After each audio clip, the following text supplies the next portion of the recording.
reduction aspects. So for the DDR, we have the public education and advocacy, and officers from the National Police, anti-narcotics.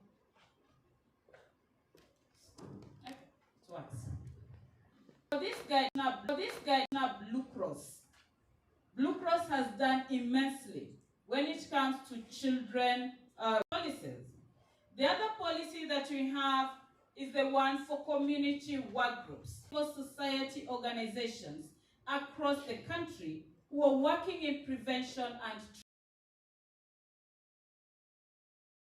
per county. We believe that in each county, their problems are different. The CSOs in those counties understand their need areas, the areas are not being addressed. We're also able to identify their gaps in training. No idea what to do with the money. So they're just going to schools and repeating the same story. Standards. We have mentioned the different trainings that are there, both for prevention and treatment. If you're treating clients, again, practice within your areas of competence.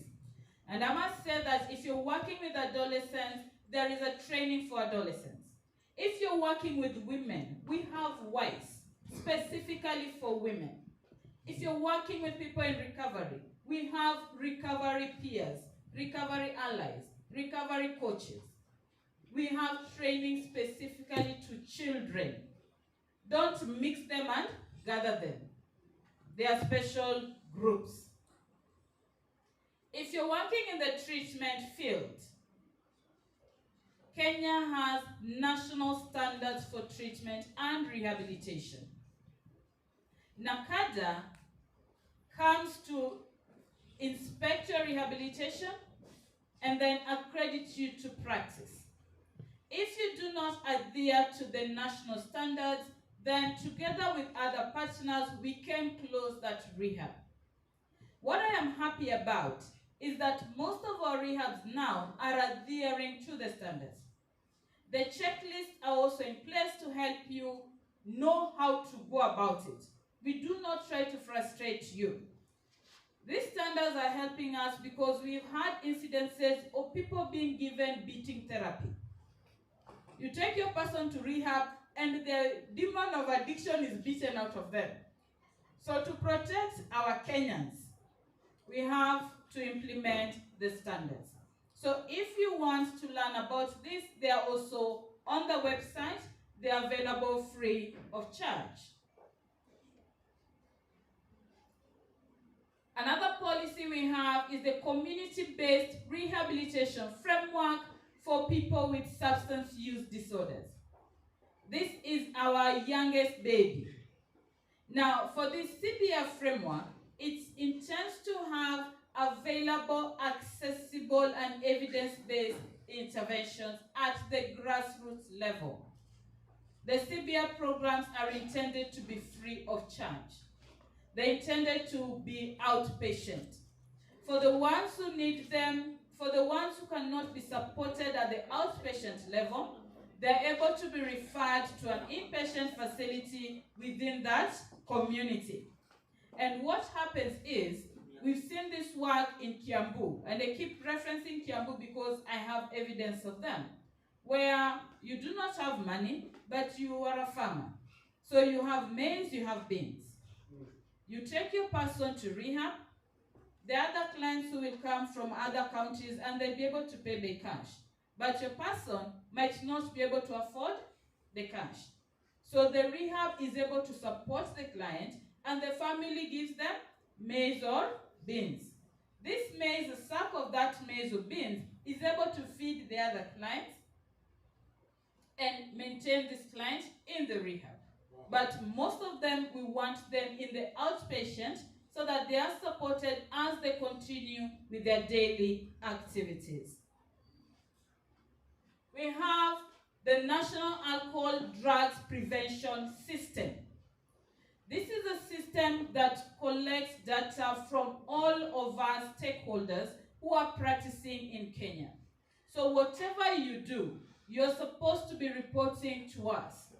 It helps us to know which counties are being neglected, which age groups are not being supported. We want to know who is falling through the cracks. So thank you to those ones who are sharing their information on a regular basis. We are working on parenting programs, specifically positive parenting, with religious institutions. And I must say, SUPCAM, that is for the Muslims, has come out powerfully to embrace this. They're actually inviting us in the different areas to talk to their congregants on issues alcohol and drug abuse. We are hoping to next week be in Kisumu for the Hindu Council. We are bringing also the Hindu religion into this to understand issues of alcohol and drug abuse, particularly supporting the family. For the Christians, this is an ongoing program that started some years ago. At the workplace, we also have programs where, for the public sector institutions, they have to have an alcohol and drug abuse policy in place, and we support them to come up with these policies. The policies guide that: don't fire somebody with an alcohol and drug use problem. Give them support. If you fire them, you have lost, as genius brains. I'm sure we all know that people with an alcohol and drug abuse are above IQ level. We know that, right? It is the drug that suppresses them. So we are saying get help for them. And this is captured in the policy.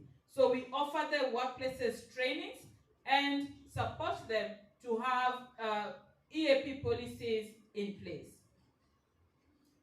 Finally, we launched the mother of all policies. This national policy for alcohol, drug abuse management and control shook the nation by saying that alcohol should not be sold to people under 21 years. And the best part about this is that it came from the stakeholders. It came from the counties. People are saying in Kenya, in some counties, people are still in school at 20 years. Not everybody is done with high school by 18 years. So we need to protect the brains of our youth. It also talks about you cannot be selling alcohol. You're drinking alcohol here and your children are playing there. If you're selling alcohol, go to the bar. If you're hanging out with your children, there's no alcohol. The policy, again, is available. You can look at it. It brings together everything, DDR and supply reduction. Thank you very much.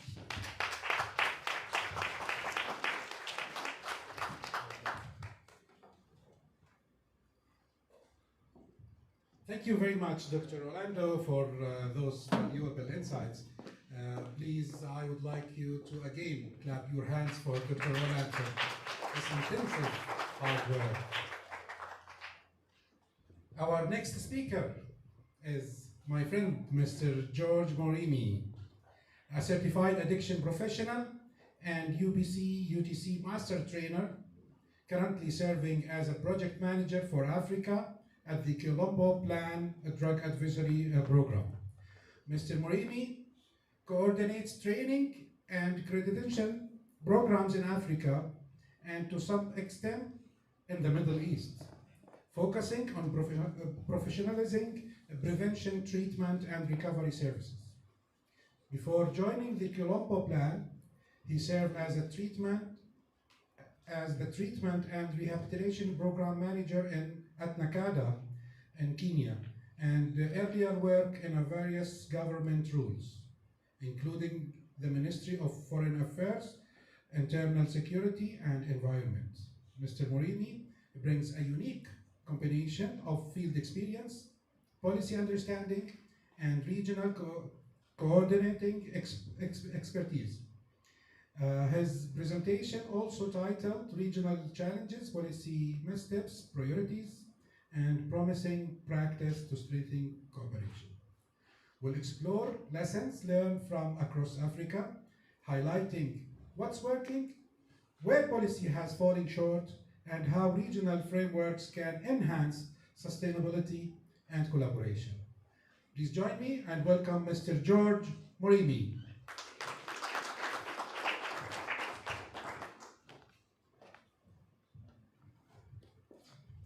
Thank you very much, Musa.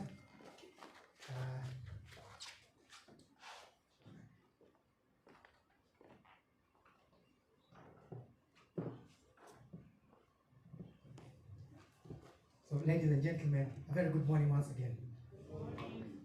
Hamjambo. Salam alaikum. So we are very grateful for having this opportunity to just be able to discuss a few things, ladies and gentlemen, just to say what it is that we've been doing in the Colombo plan and how you can be able to fit in. Allow me to come maybe a bit to your level, because I actually want my session, Musa, to be a bit informal, you know, a bit down to earth. I don't want something very, very, very formal. And after my 10-minute, 15-minute presentation, I'll allow, maybe you'll allow maybe just one or two questions. I received already. You already received. Shukran, shukran. So we are very grateful, first of all, to the coordinators. You guys have done what we've been trying to do over the years, and you've done within 1 year. So let's give George and the coordinators of this you have actually accomplished a very short while something that other people could not accomplish.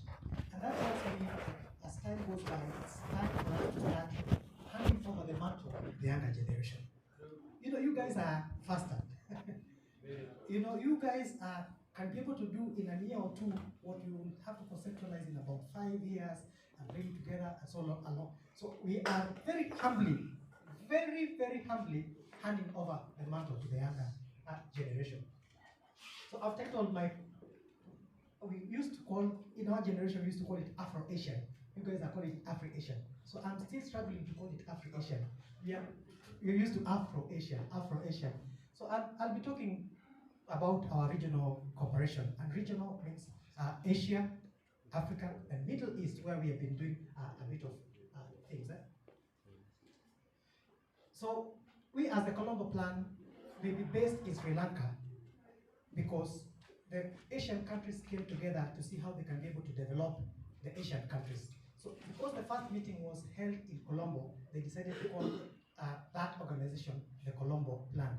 So initially, it was bringing just the Asian countries to see how they can be able to develop the Asian countries after the Second World War. It is the equivalent of the Marshall Plan in Europe, because you remember after the Second World War, Europe was devastated. So the European countries came together to rebuild Europe. So they had what we call the Marshall Plan. Asian countries had what we call the Colombo Plan. So they have built roads, they have built airports, they have given scholarships for people to do and things like that. Why we may not know about them is because maybe that was lost somewhere along the line. And of course, history books don't write too much about Asia and about Africa. They tend to tell us about Europe and America. But the Colombo Plan is as old as the Marshall Plan, probably even more successful than the Marshall Plan. Story for another day. So on it we have the Colombo Plan. We have the Drug Advisory Program. It is only one of the programs under the Colombo Plan. There are the scholarship programs, the environmental programs. We also used to have the women's program and stuff like that. But right now, the most active and probably the only one which is alive is the Drug Advisory Program. The other issues simply have been taken over by the different countries. So the Drug Advisory Program is what I work for, and I've been specifically charged, like Musa said, to work in the African region. But since Africa and Middle East are joined, we are joined, so I also coordinate a bit of the Middle East regions. And by saying coordinate, I mean I just take the initiative, just like my namesake George does. You just begin the initiative, but then you bring everybody else on board to do it. So I never have the problem of giving credit to the others, which I think I'll be doing in a short while. So what we do, ladies and gentlemen, of course we identify the workforce whom we're going to train. Once we have identified the workforce, then we come and train. Yvonne has done a tremendous job to tell you what they are doing in Kenya in terms of training. So what we do when we go to a country, we don't actually identify the people to train. We tell the government focal point, can you please identify the key stakeholders from the government agencies, from the civil societies, and even from people in recovery. It is the work of the government or the government agency to identify the workforce, to be trained, so that these people form the crust or the core who will run with the materials thereafter. So when we come to, for example, we've come to Kenya, we've just trained a few people. Once we train them, we actually retreat. You will not see us in your country again. Why? Because we have already gotten trainers of trainers. You don't need to see me again.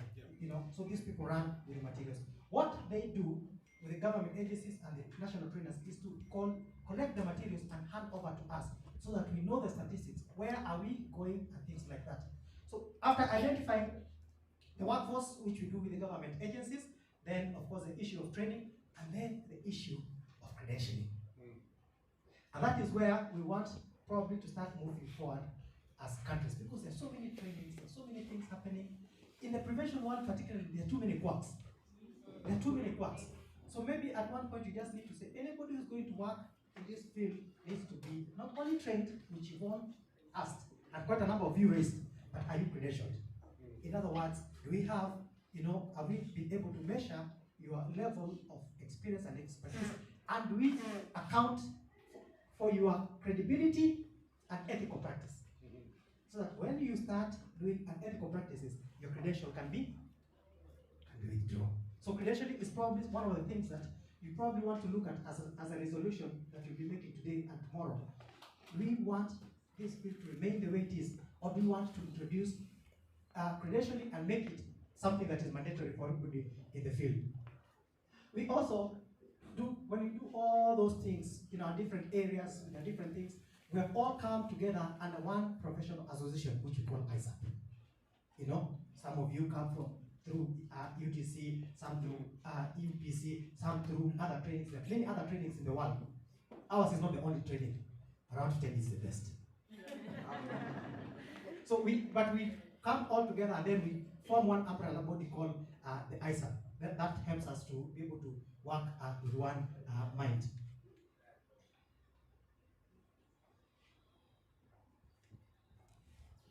We have quite a number of training programs, which I think Yvonne has done a good job to be able to explain. So we have on one side the UTC.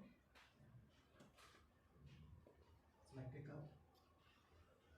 Pointing is not pointing. We have the UTC. Anybody with an idea what the UTC is? No, you raise up your hand. This is a class. My brother from Oje. I'll give the gentleman a clap.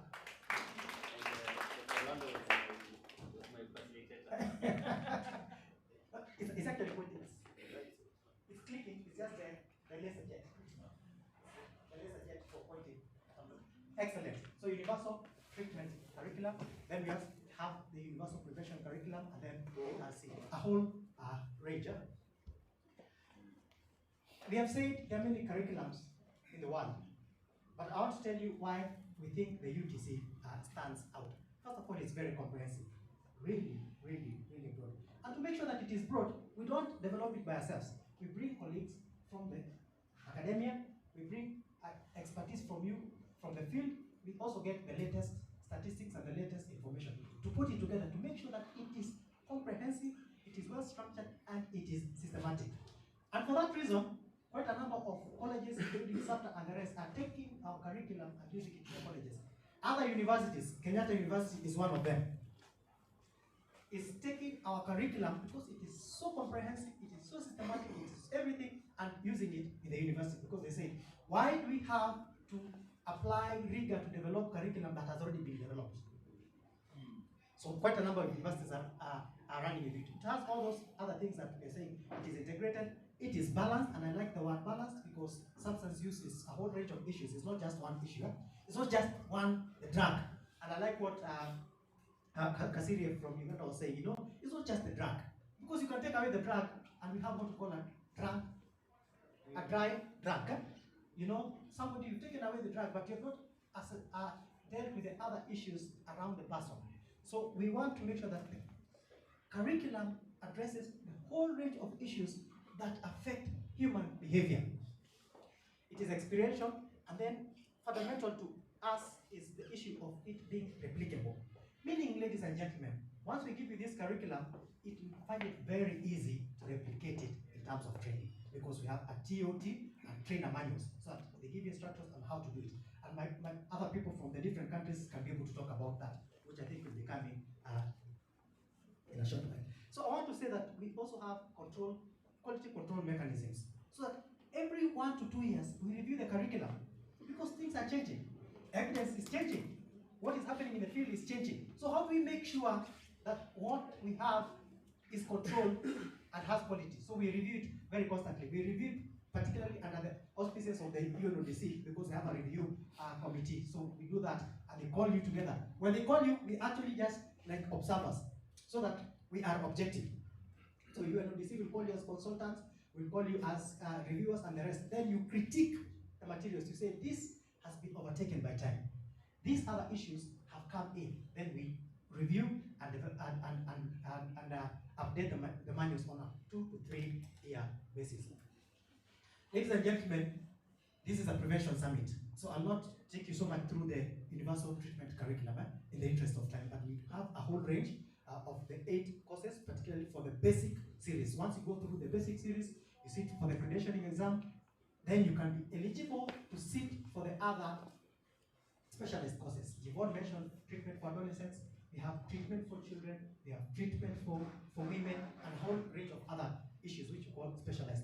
So what we do, we say you will not be eligible for this before you have done through the basics and you have sat through the credentialing exam. I know this is a prevention summit. This is a prevention summit. So we have that which we have for managers, we have for supervisors, which I think Yvonne has done a good job to say that they are offering it, first of all, on an in-person basis. But very crucially, now they have gone to offering it on an online basis. So if your country, for example, does not have the courses, you can be able to sit for them through, for example, Colombo Plan, but again through the ISAP website. They have them on the internet. So those are the UPC series courses which you can be able to sit. First of all, you must be able to sit the core, and then before you sit the other specialized courses. And for specialized courses, we ask you to take only one. In prevention, stop trying to be a magician. Please. Ladies and gentlemen, you cannot be that you're the specialist in family issues, you're the specialist in school, you're the specialist in media, you're a magician. You're a magician. God didn't make you as a magician. Please try to specialize. Which is your area of competence? Pick it and run with it. So, in the interest of time, I will not tell you what the family-based program is, but I want to tell you it is comprehensive, it is rich. I want to tell you about what the school-based fundamental. I also want to tell you about all the other issues, but I will move specifically to say that in the African countries, we have been able to move into 28 countries. Quite a number of you here have been involved. You know, recently you just come from Zambia, and there's somebody from Zambia. You've done quite a bit of things in Tanzania, in Uganda, including your lovely country, Malawi. You can see over there, we have done quite a number of things. Most of them are based on UTC. UTC has a head start because as a field, it developed earlier, much earlier, you know. So UPC is what is trying to catch up. So we are still trying to catch up. Even the curriculum is newer, and the systems are much newer. But we are trying to do the very best that we can be able to do. Our vision, ladies and gentlemen, is that we shall be able to have all this broad spectrum of issues running together. You know, UPC running, UTC running, specialized courses running, and all of them running in tandem. And that is, again, the work of the government. And I like what Yvonne and Kenyans have done.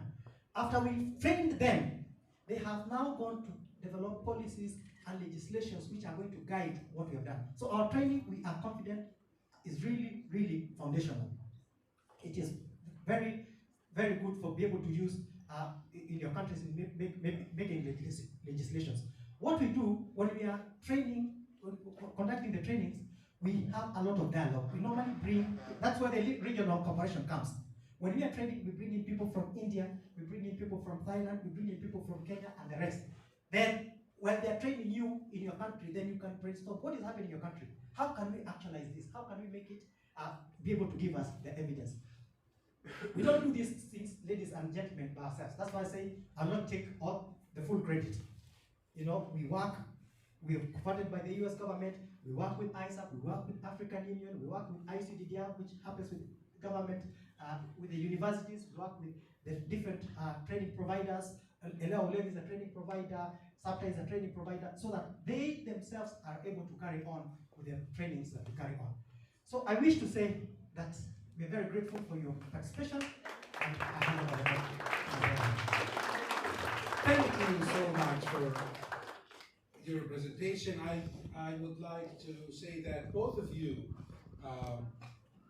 very much, both of our distinguished speakers, for sharing such rich experience from both presentation.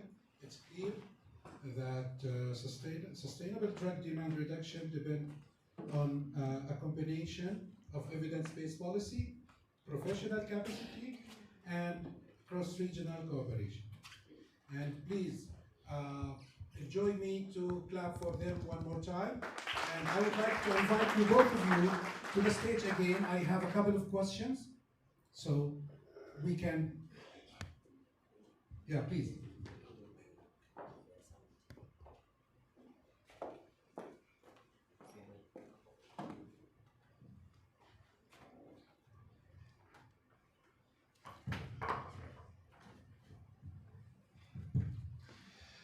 All right, I received a couple of questions, but if we still have time, I might open the floor for a question from the floor. The first question for Dr. Yvonne. Dr. Yvonne, India has made impressive progress in institutional drug prevention under NACADA. From your experience, what are the key factors that make prevention policy truly sustainable beyond change in leadership or political cycles? Thank you. Thank you so much for the question. So, from our experience, what is making prevention sustainable is actually the practitioners in the field. When we come in and we train people, we come up with the policies and we disseminate the policies. We are happy because the civil society groups that are working in prevention, the community-based organizations that are working in prevention are running with the prevention programming. So that even when leadership changes, even when the person heading prevention programs in NACADA, for example, is not the same person, the policies were already in place. So they cannot change those policies. The practitioners in the field have already owned the program and they are adapting them to their community. So they are no longer doing them for NACADA to see or to please others. They're actually doing for the community. What I've also seen is when the community is asking for the prevention intervention, that makes it sustainable. When the schools, for example, are calling you to talk to their students, that keeps it going. Because when you don't have the money to go, they can be able to facilitate you to go there. Thank you. Thank you so much. And I have a question for Mr. George Morimi. Mr. Morimi, from your work across Africa and the Middle East, what have you found to be most common barriers preventing regional cooperation in drug demand reduction, and how we can begin to overcome them? Very good question. Oh, yeah. Certainly, we lack forums such as this. You know, when you bring people together, people start brainstorming, people start seeing opportunities and things like that. So there, first of all, there are very few opportunities where people come together to see the situation and then agree on regional cooperation. Then I think the other issue is, I think human nature kind of makes us think in silos. You know, this is us as a country, this is you Jordan, this is Kenya, this is Tanzania.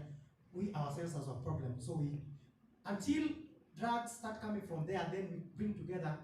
So human nature by itself makes us think in silos. So it's only problems, unfortunately, we only become people who are reactive to situations. It's only when drugs, for example, have come from Iran to Kenya that we're going to call Iran for us to come and sit together. So human nature, unfortunately, is more reactive than proactive. Very clear. How we can overcome this objection and challenges? If we can probably be more proactive in bringing together forums such as this, and then get other forums. We have the African Union and the other regional meetings to bring us together. I think even the UNODC once in a while brings us together, but we can make it happen. Certainly, we're happening it at a government level. The challenge now should actually be for the civil societies. I'm not sure that we've been having meetings for regional, but at the government levels, intergovernmental organization levels, we certainly be having meetings. It's trying to catch up. I think the African Union has already accomplished something, and we have the African Common Position, which I think Islam Child has been contributing with this African Common Position. I would like to thank you for this comprehensive answer. And I have another question for Dr. Holland. Many countries struggle to translate national policies into effective local action. How can governments better integrate community voices, civil society, and evidence from the ground into national drug demand reduction strategies? Thank you for that. I think most of our questions seem to be going back to the civil society. That's right. So from our perspective and our experience, and I think we've worked with most of the civil society organizations here. When there is a policy in place, they come knocking. I remember even when the latest policy was launched, we had Slum Child knocking. You know, when there's something rolled, when we rolled even the national school guidelines, we had Blue Cross, Child Space, all asking, how does this affect our children? How do we come into this? What does this mean in the local terms? So we come together, we talk with the CSOs, and I'm sure most of you have been telling you, are you in our database? That's why we're asking you for your contacts, so that when we have any of this, we roll it to the civil societies, so that you share with us the real situation. We've had, there are times that you actually told, stop making boardroom decisions and bringing them to us. And we decided, okay, guide us. You are the ones at the community. This is the policy. We didn't make it by ourselves. You are part of it. Now help us implement it. And so far, it is working. Makes sense? Yeah, thank you so much. I just received the last question for Dr. Morini. You coordinate training and credential under the Colombo Plan. How do professional certification systems like UBC and UTC contribute to long-term sustainability, and what steps can be taken to expand access to such programs across Africa and Asia? Again, another very good question. A comprehensive one.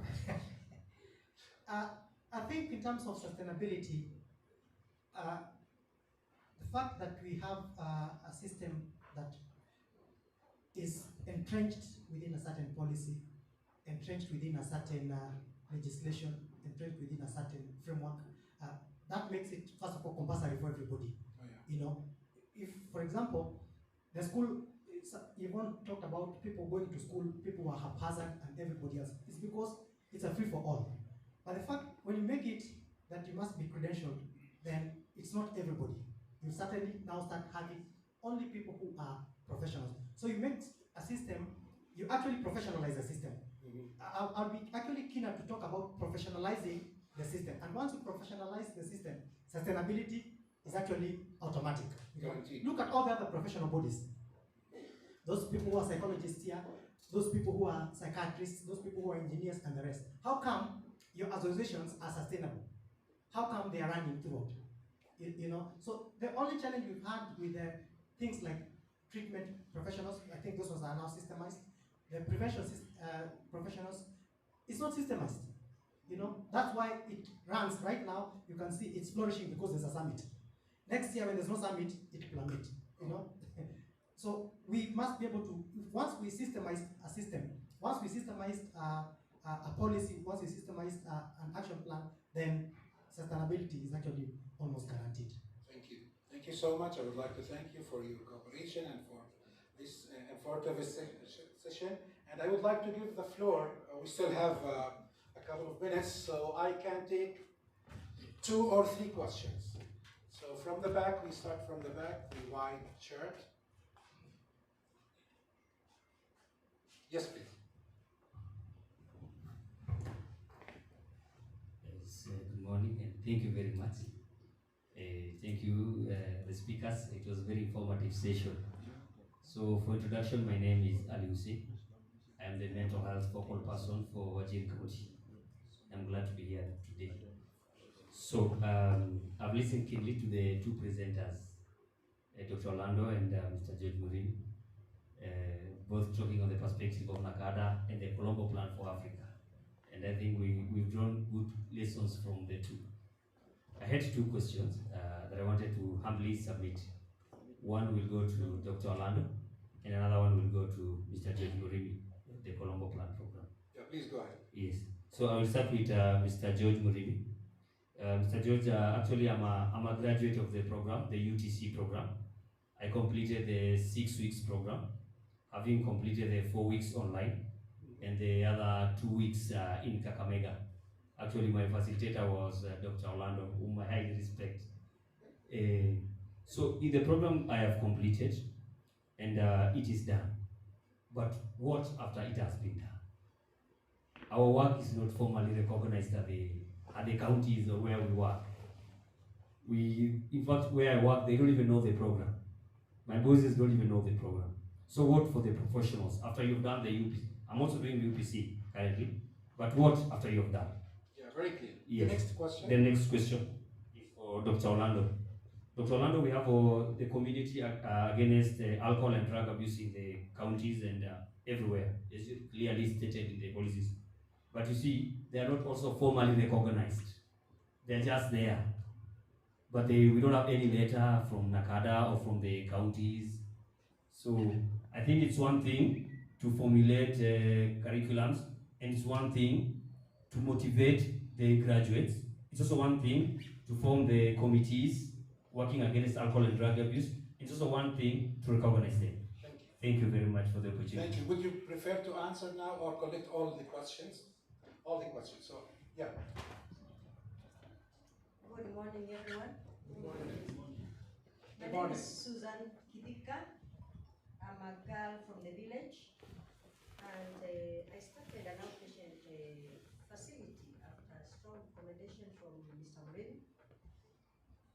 And I am here because I'm looking at the heading there, drug prevention and treatment and policies. I'm wondering, there is a community which has not been captured because I am involved in it. I'm a caregiver of intellectually challenged young woman who was abused by a drug user and got pregnant and had a child, and they were rejected by the community and by the relatives. And these people are being used to deliver drugs. They are being used, abused, sodomized, all kinds of things. The caregiver has also resorted into drug abuse because she can't or he can't manage. And some of the parents are also abusers of these girls. Could you please just tell us what's the question for Where this video? are these people in drug prevention, either for them or for the caregiver? I would like to see a program where they are captured, where they are supported for protection. Did you attend yesterday's sessions? Yes, I did, but I And had. today you will hear much more answering your question. Pardon? You will hear much more information to answer About your that, question. I would be very happy. Yeah, most welcome. Yeah. We have another question here. Thank you. I'm Joshua Wanyako, director and founder of St. Bill Community School based in Dandora Slum, running from the age of 4 years to 15 years, which is a prime age for prevention. Now, my biggest question is, what is the program or support is NACADA putting in place to help schools to strengthen drug prevention in schools, basing on the new education system in Kenya? Thank you. Any other question, any other hands? Then allow me, we have another question. No, mine is not The last one. It's an observation, a point of order. Mike, please. Yeah, it would be good if we could have people from other regions also participating in asking questions. Because we are your host, we don't want to be like we are commandeering the sessions. Thank you. Thank you so much. And now the floor is yours. I think Nakada received a couple of questions and you received one. Can you please start, Mr. Morini? Let me start and then also commend the Kenyan lady Yes, please. for raising, reminding us this is actually a regional conference. So we certainly want to invite comments and from other countries. So what I will do, my sister from who was asked about that, is to give you an example of what is happening in the other parts of the world. Then you can be able to see that it's an all-inclusive conference. It's not a Kenyan conference. Ali asked, you people are getting trained, getting credential, so what? Practice. And it also brings me back to what you're saying. This young generation, there's one thing about them, is that they're more of critical thinkers than our generation. We're actually more compliant. We will just be told, go for training, go for compliance. But then they ask you, then so what? You know? So it's, we want to compliment you, Ali, and the younger generation for being such critical thinkers. So we're asking the government agencies and the rest to institutionalize the issue of recognition of people who have been trained and credentialed. And I'll give you an example. South Africa, during the training, they actually kept on asking the question, how are we going to incentivize the system? Because we're going to train everybody. But so what? You know? So what the South African focal point have done, the CDA, is that now they have actually started putting it not only in the performance contract, but even in their the benchmarking system. So that if you're going to get a promotion in the Central Drug Advisory Central Drug Authority, CDA, or the DSD, Department of Social Development, social workers and the rest, if you're going to get a recognition or a promotion, then you must have sat for the training and been credentialed. So they have actually institutionalized that. So it's something that you and the other government agencies can do. So the other country that is trying to follow that, I think, is Namibia. Yeah. Namibia is also starting to say, because if we don't institutionalize, then we don't incentivize the system. Again, issues of systemizing and then sustaining. So the rest of the questions, I think, for Yvonne. Yeah. Good luck. Thank you. But please try to be shorter. We have a couple of minutes for these answers. Okay. Thank you so much. So I'll jump straight directly to the question by Ali, where the CWGs would like to be recognized. So primarily the CWGs that are identified are people already having their own institutions. So they do not need NACADA for them to know who they are. The reason we are not giving them NACADA certificates is because of abuse. We've had people who come together, they were doing nothing at all, the briefcase organizations. And then once you have trained them, they go around saying, you know, I am the recognized NACADA person here. And they had a one-week training. One-week training does not turn you into an expert. So the certificates are not just given. The ones that have been doing it for a while, they are stable in that, and that's why we bring them together to recognize them. At the right level, they will be given the certificates. On the question by Susan, first off is that if somebody with an SUD abuses somebody, that is a sexual abuse, that is a criminal offense. So one that needed to have been reported so that it is taken care of the right way. For the family members, we have family therapists for people who seek therapy. It is the person to call. If they do not have money, they can call NACADA toll-free number 1192. It works 24 hours a day, it is free, and addiction counselors are the ones who are manning it. For the question from Joshua on how NACADA can support schools, NACADA, together with Ministry of Education and KICD, has integrated in grade 5, grade 5, in the CBC curriculum, the life skill program, we have alcohol and drug abuse. So that was the first step, to ensure that it is already in the curriculum. When you're teaching children from grade 5 and above, you have to talk about alcohol and drug use prevention. Using the national guidelines by MOH, a circular was sent out to all schools in Kenya. We come in and we train the teachers for free. So yours is just to send a letter of request to the authority and our officers will be there. We also train guidance and counseling teachers on alcohol and drug use prevention and treatment. Yours is to request, so do your part. Thank you so much. Thank you so much. I would like to show my gratitude for your informative speech today. I would like to ask you to join me and to clap for their efforts. Thank you so much. Please, can you wait for a photo?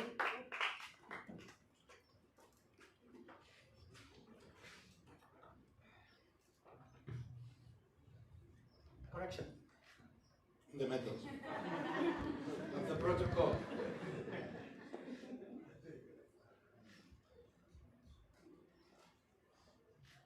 Thank you so much, and I would like to thank the organizer for this opportunity, and I think we work on time, exactly, and I would like to say, Jumbo. You are sleeping now. There is another session. Say asante. That means thank you. Thank you so much. So thank you so much, Dawood, and for the exciting panel discussion from Yvonne and George. Very enlightening. I'm not supposed to be here, but I have to. So just to relay a few minor adjustments. In order to recover our time from yesterday, we've made some adjustments to the program.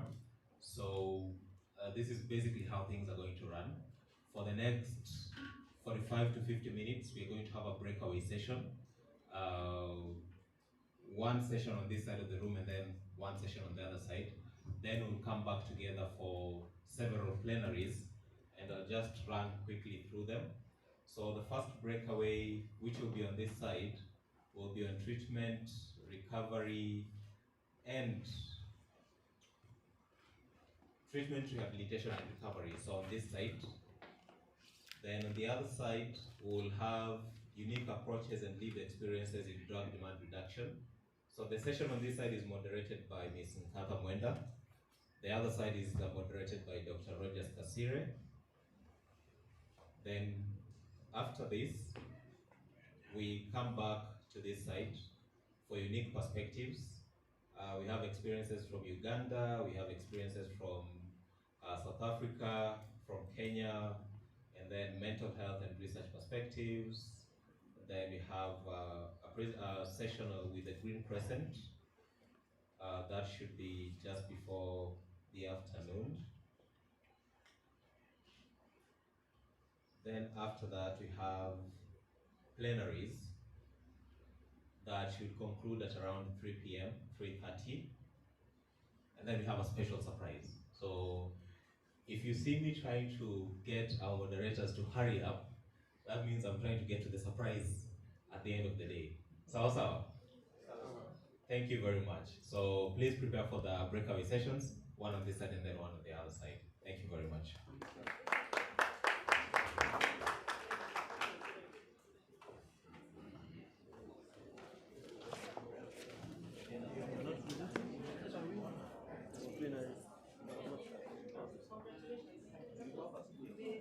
Support groups, we have seen people maintain sobriety, we have seen people acquire skills and be able to have productive lives beyond in recovery. I am an executive committee member of the International Society of Substance Use Prevention Professionals, Kenya chapter, and I chair the subcommittee PR and Media. I am a mother of 2 children. And today, I'm so honored to moderate this session where we are able to talk about treatment, rehabilitation, and recovery. And to take us through the sessions, we had about 4 presenters, but as we speak, the ones who are to speak from Pakistan are not able to log on due to 1 or 2 reasons, and therefore we will have 2 panelists. And the first one to call on the stage is Dr. Pamela Kaikuru. She is a registered psychologist.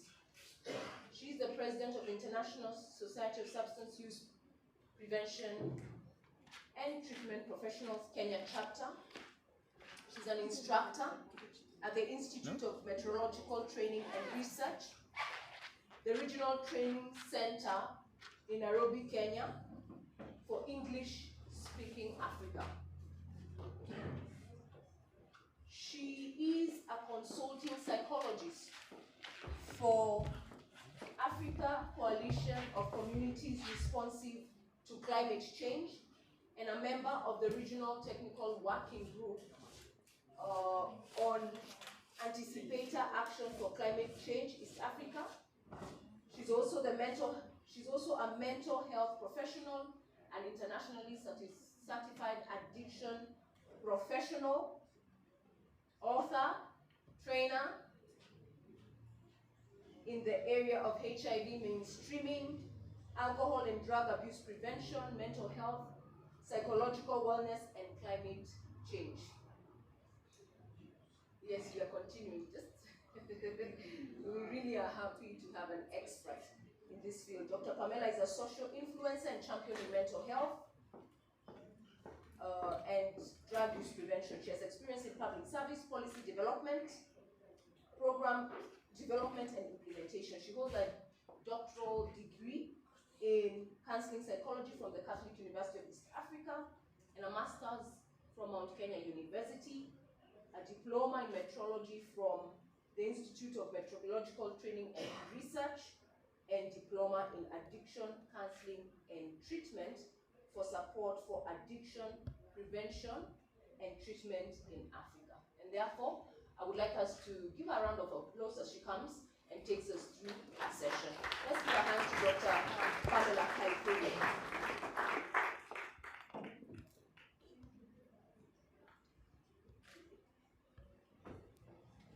Good morning, friends.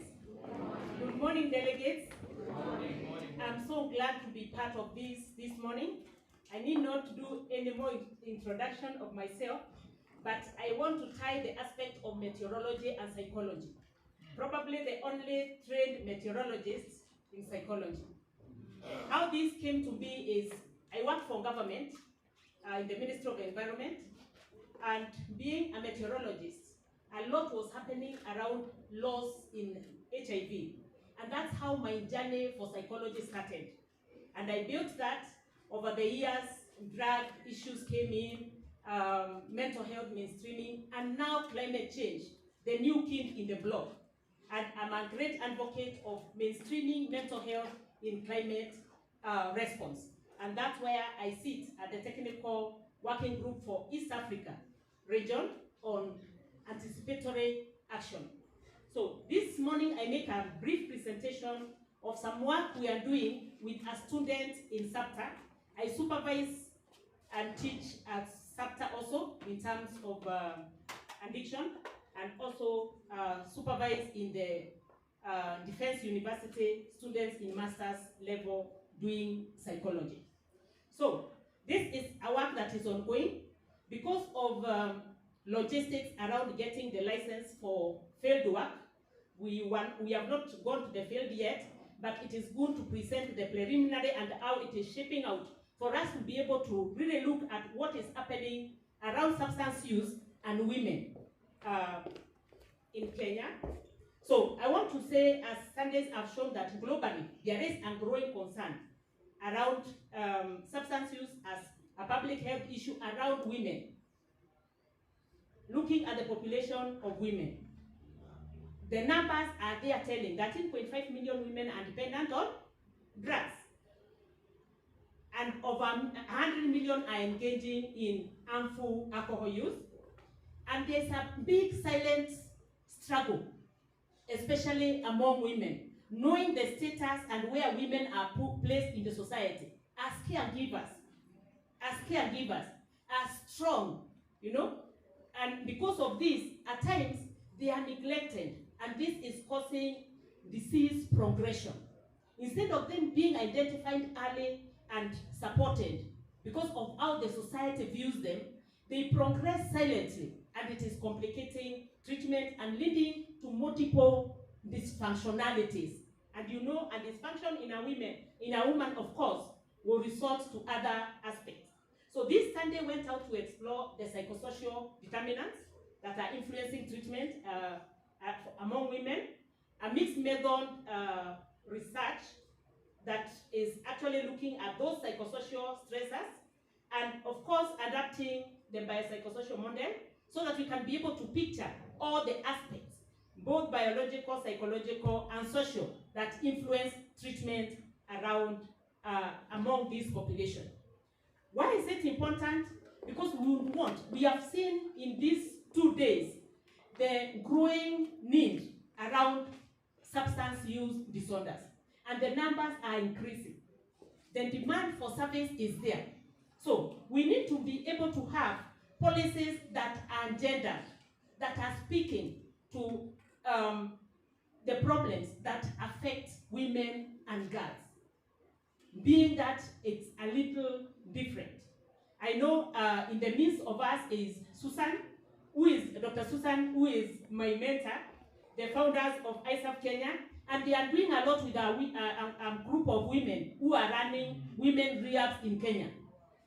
I tell you, the challenges and the experiences that they have are really telling, and we need to be able to reach out to see what is happening. So we hope this will be able to inform policy.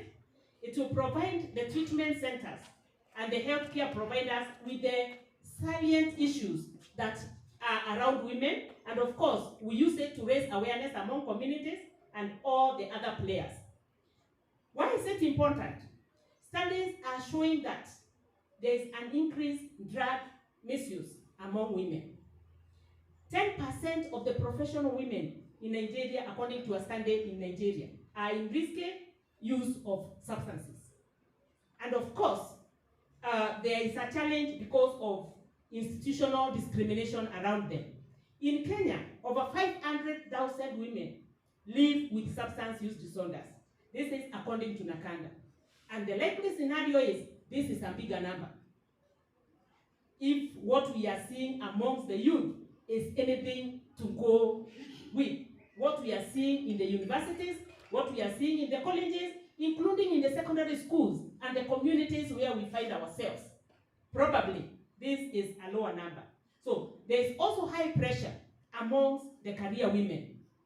Career women are having a lot of challenges and already initiating substances, but by the fact of where they are, the status they are in, at times they get lost in support. So the demands in the workplace, the demands at the family level, the demands at the community level, the dysfunctionalities in the family are contributing to this. So what are some of the notable psychosocial factors that we were able to identify in this? The gender inequalities. This I need not really emphasize. It is contributing because women are at times left out of the infrastructure for treatment and even prevention. Fewer than 15% of the women accessing treatment. I don't know in our countries if we have any of the countries here specific for women. Italy, South Africa, and Kenya. That is Tanzania, specific for women. So we need to pick out these. So Nakanda has seen the cost of treatment is also a barrier. Stigma is a barrier. It's a psychosocial aspect that is limiting women from accessing treatment. Awareness and misinformation.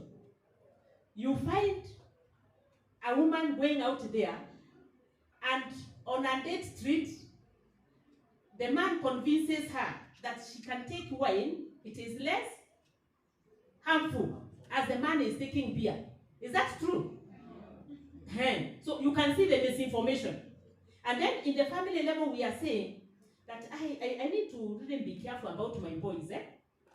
The girls leave them, they are better behaved, they will not likely resort to substance use. By the time you are discovering as a parent, or even at the workplace, they are using even stronger substances, isn't it? So it is important. Mistrust within the health systems.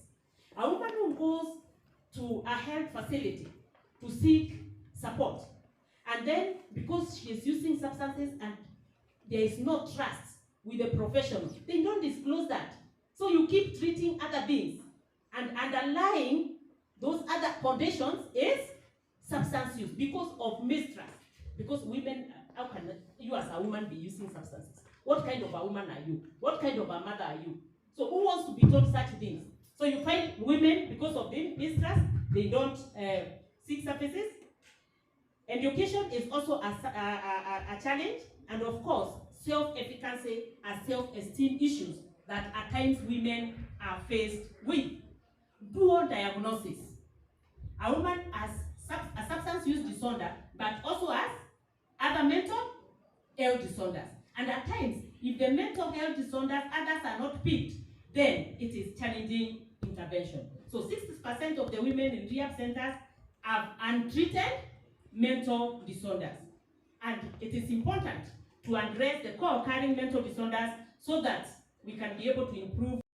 And some of those disorders we were able to pick is trauma, depression, anxiety that are presenting with in the rehabilitation centers. So how does this affect treatment? The guilt, the shame, the societal judgment is affecting. Relapse among women is high. And of course, this study has shown that most of the women, 60%, relapse within the first year. And because of the cost of treatment, because of the stigma, because of even the logistics of leaving your child behind so that you can go for treatment, leaving your husband behind so that you can go for treatment, many of them don't seek professional support. They don't go again to seek treatment. So it is challenging. The rate of professionalism also, the rate of professional women are taking services is really low. And of course, this is causing disease progression, poor treatment outcome, and there is disparity in access of services. So what are some of the innovative services that we can be able to use? It has been seen, but it is important to tailor programs to women. Peer-led anti-stigma campaigns. The women themselves, according to their peers, being able to influence one another is very, very important. Community sensitization, so that the community appreciates that a woman is just a being like any other, isn't it? And the risk factors, that is what is working. Improving livelihood for women, employment, either self-employment, formal employment, or the informal, is also important because unemployment is also militating against treatment. And that's why we have some trainings that are specific to women. The WISE training by ISA is very, very specific to women, and it speaks to the issues that concern the women. Family inclusive interventions. Bringing the family together in the intervention is very key. Faith-based interventions, because women will resort to one faith group or another, isn't it? Use those platforms. It will be a good thing. Ensuring that we support the women, especially housing issues, because in some setups, you find the woman will actually resort to substance use to numb the pain of maybe engaging in sex work. So you find that, and this she is doing so that either she can be able to pay a house or be housed by somebody. That is how difficult it is. Outreach programs and ensuring that laws are there. Stigma reduction strategies are very, very important, especially when we put more of these conversations live for our people to understand. Policies like the Kenya mental health policy speaks to issues around women, and also storytelling. If we can have opportunities where women are sitting and telling stories positively, and especially led by somebody like recovery coaches who are already in the know of what is happening. Very, very important. So, what do we, does this recommend?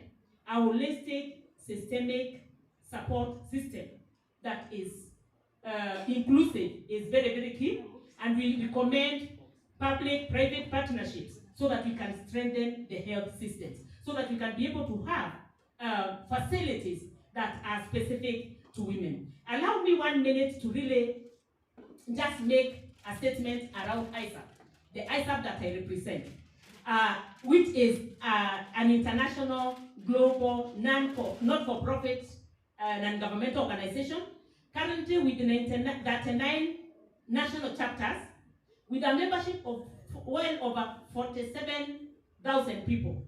And it is present in all these countries and regions, basically to help us connect, unite, and provide a global knowledge-based prevention strategies for substance use.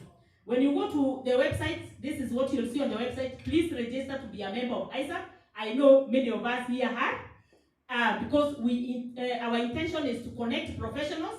You have seen the importance of an army of people who can be able to respond professionally. So this is what we do as ISAP, and I can share more about ISAP. In Africa, we are in 12 countries.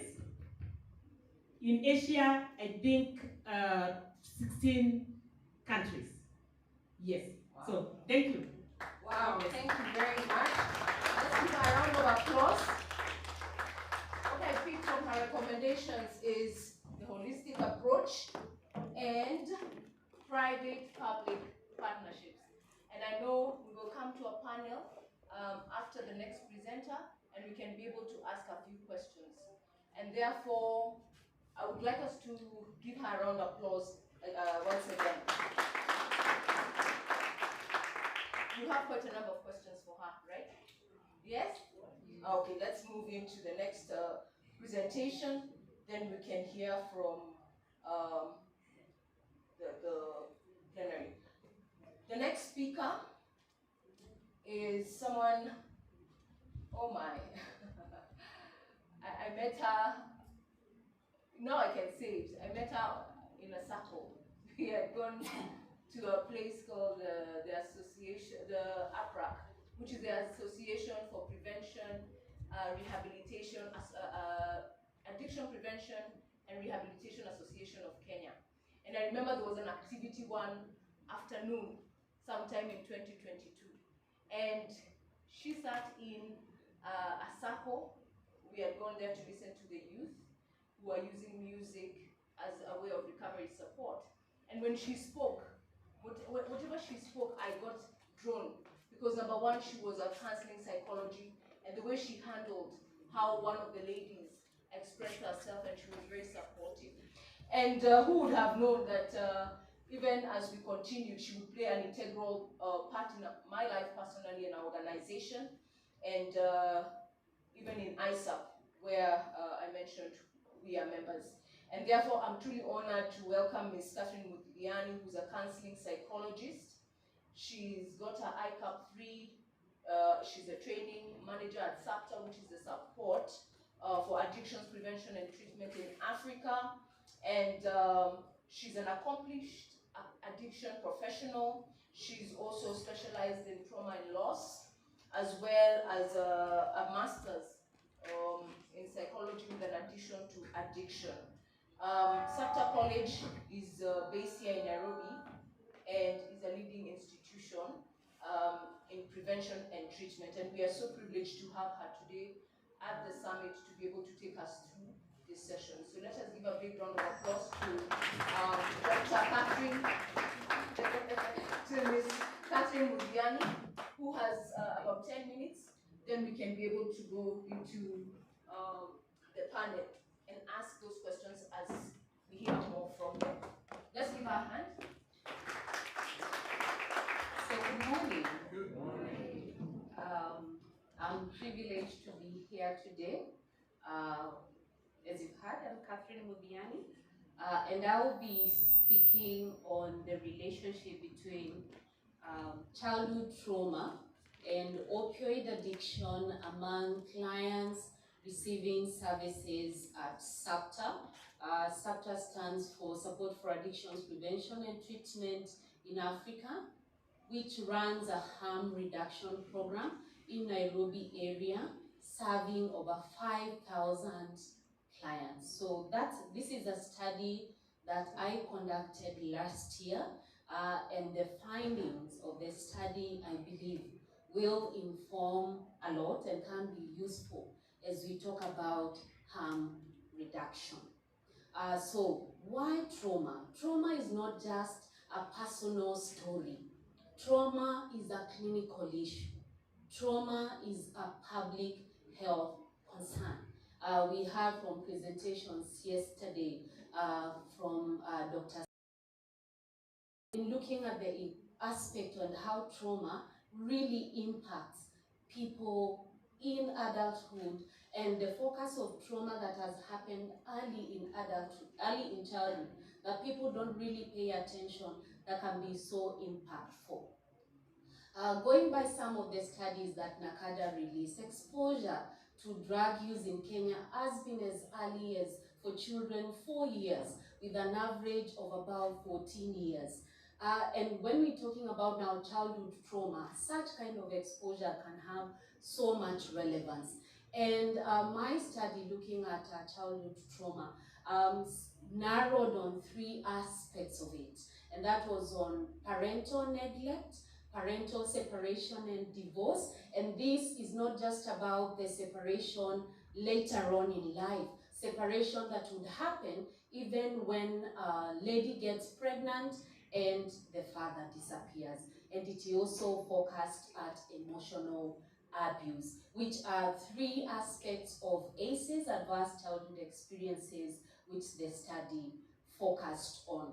Beyond looking at the experiences of SAPTA, universally, Western countries, UK, Canada, have had experiences of homelessness, unemployment, mental health, substance use, victimization, and all those tied to issues of trauma.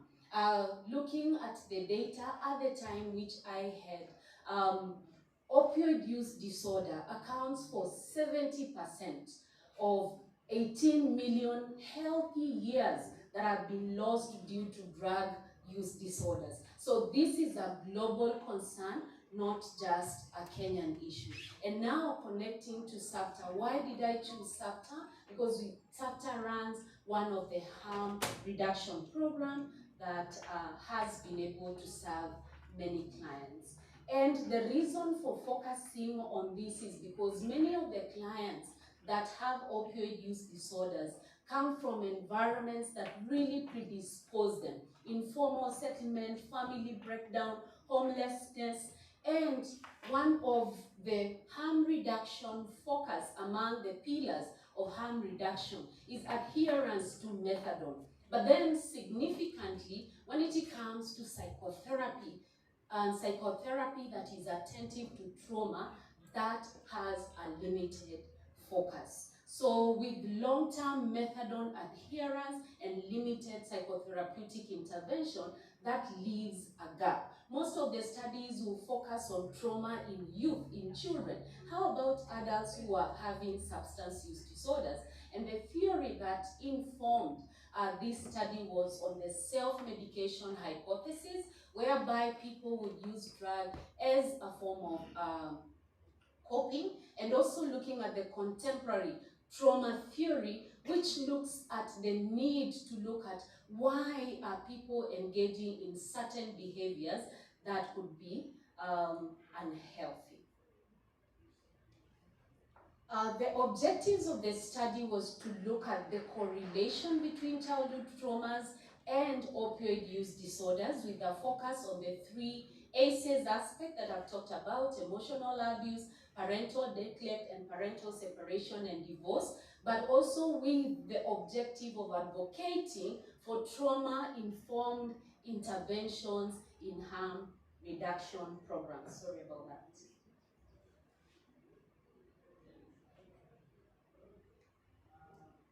So the conceptual framework was to have a link between the traumatic factors, but then also looking at the other psychological issues that people have because of trauma: depression, anxiety, and now leading to substance use. How many people did I get to engage? I worked with 332 people. Majority of them are male, 268 with 64 female, and from the study, with many of those aged between 26 and 35 years. Looking at developmental aspect, that is the time period when people are settling in families. So that tells a lot about the dysfunctionalities of the families of those people who come after that. And then other demographic in terms of employment, many of them were unemployed, and those who had form of self-employment, they are the pushers. They will be the people who carry our luggages in the street. So nothing meaningful for the clients that we saw. And that in a bit deviates from what harm reduction programs are meant to have, and that is to improve life. And when you're looking at some of the lives of those persons, there was very limited that could be said that has been improved. Again, also looking at the uptake, I was looking at people who have been receiving services from a period of 6 months to a period of 5 years. And majority of them had received services for a period of 2 years. You can imagine receiving services for 2 years and still not so much of a life has improved. Yeah, it was a correlational design. SAPTA has various facilities, so I stratified between Kawangware, Githurai, Pangani, and Kayole in order to be able to get the client. So the tool that was used was a modified ACEs, Adverse Childhood Experiences Questionnaire. Out of the 9 ACEs, I chose to pick the 3, and then also using the DSM-5 tool for assessing for opioid use disorders. And data analysis was analyzed through correlation. Then what were the findings? The findings were quite worrying because 92% had experienced emotional abuse. Parental neglect accounted for 96%. Again, going back to the demographic, and on the constructs of the parental neglect, this was not being fed, being left alone, not being taken to school, among other things. And then for parental separation, this accounted for 72%. But then, what was the association between those 3 aspects of trauma and opioid use disorder? Emotional abuse, for people who experience emotional abuse, were about 5 times likely to develop opioid use disorders. Those who had gone through parental neglect, while majority of them had gone through parental neglect, the numbers where the correlation, it was a bit lower. There were 3 times, but what was very worrying and significant was we had the 72 for parental separation and divorce, but that accounted for the majority. So people who have gone through parental separation and divorce at whatever point, be it when the mother gets pregnant and then they separate, were 8 times more likely to have opioid use disorders. Again, a need to look at family interventions. In terms of uptake of treatment and the severity of the presentations, many of the people had severe substance use disorder and were quite on methadone for a longer period of time. And the question for us is, do we keep on having people going for methadone, or do we need also to look at some of these underlying roots are presented? Because the aim was to advocate on trauma-informed intervention, I also sought to seek whether people were really receiving counseling services. And the fact is, people were receiving counseling services, about a third of those. But then the downside is that we had less than 50% who had a focus on childhood experiences as part of the psychotherapeutic intervention, meaning there is still a lot that we need to do in focusing on trauma. So what could be some of the recommendations to look at that with such kind of findings? My recommendations are in 4 areas. In terms of clinical and service delivery, whereby there is need to strengthen counselor training and supervision in understanding trauma and connecting to screening trauma at the point of intake, such that it's not ignored. Many people will not talk about experiences because of stigma and such, but when we pick it at the point of intake, it gives the opportunity to move to the next level of treatment planning. Then the integration of trauma-informed psychotherapy in methadone programs is important, and standardizing counseling to explore childhood experiences with structured case management. Now, these facilities, we have clients moving from the drop-in center going to methadone where they receive.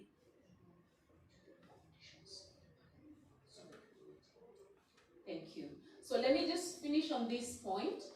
So moving to one drop-in facility to methadone, and along the way they get to be lost. Advice, we can look at this in the recommendations, but let me just mention on what opportunities do we have looking at that topic.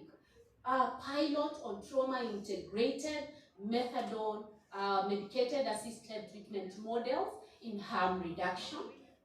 Frontline counselors and peer educators trained on trauma-sensitive care, supporting policy change and funding for integrated services, and collaborative research and implementation networks.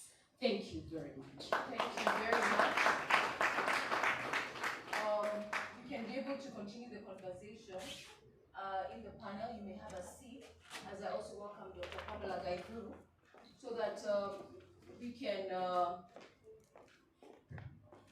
talk more on the research findings and the presentations they gave. And I want to start with Catherine Mugiani, and what you have repeated severally when you were doing your presentation is advanced childhood experiences. And looking at the statistics, we are talking about African-Asia and yes, global, but parenting styles vary. In fact, some parents will not imagine that they're emotionally abusing their children. Many of them, when they are offended, they probably will call you names. In Kenya, you hear someone calling their child Wewe Umbwa, you know, which is you dog, you know, trying to instill discipline, and that is abuse, and it's traumatic.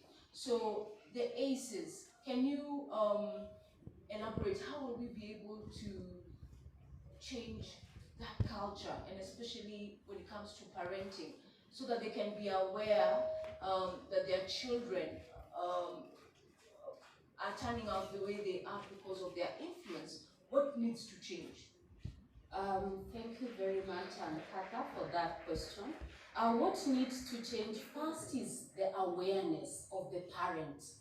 Because if you are not aware that yourself, you're traumatized, you will also be passing the same to your own children. So opportunities where as you saw in the, Yvonne's presentation, when we are looking at prevention approaches, family-based prevention approaches, one of that focus usually is on parenting style, but before you can become that parent, there is the need to be the self-aware parent, being able to explore own traumas and heal from that. What was interesting was in the study, I also asked who was the perpetrator of the emotional abuse. There was the father, mother, and other people. And interestingly, majority of them had been abused by their mothers. Mothers are the caregivers. They are the sources of love. But then when mothers are carrying such a heavy burden, when they are carrying experiences from their own way in which they have been parented, they will also harm the other one. So being in spaces where people can explore about their trauma, process their trauma, and then learn parenting style that are not authoritarian, but parenting style that are consultant. I like using the parenting style of helicopters, real parents, and consultants. Helicopters will hover on their children and tell them everything they need to do. Real parents, they are the military kind, and they will tend to abuse you because they need you to shape out something.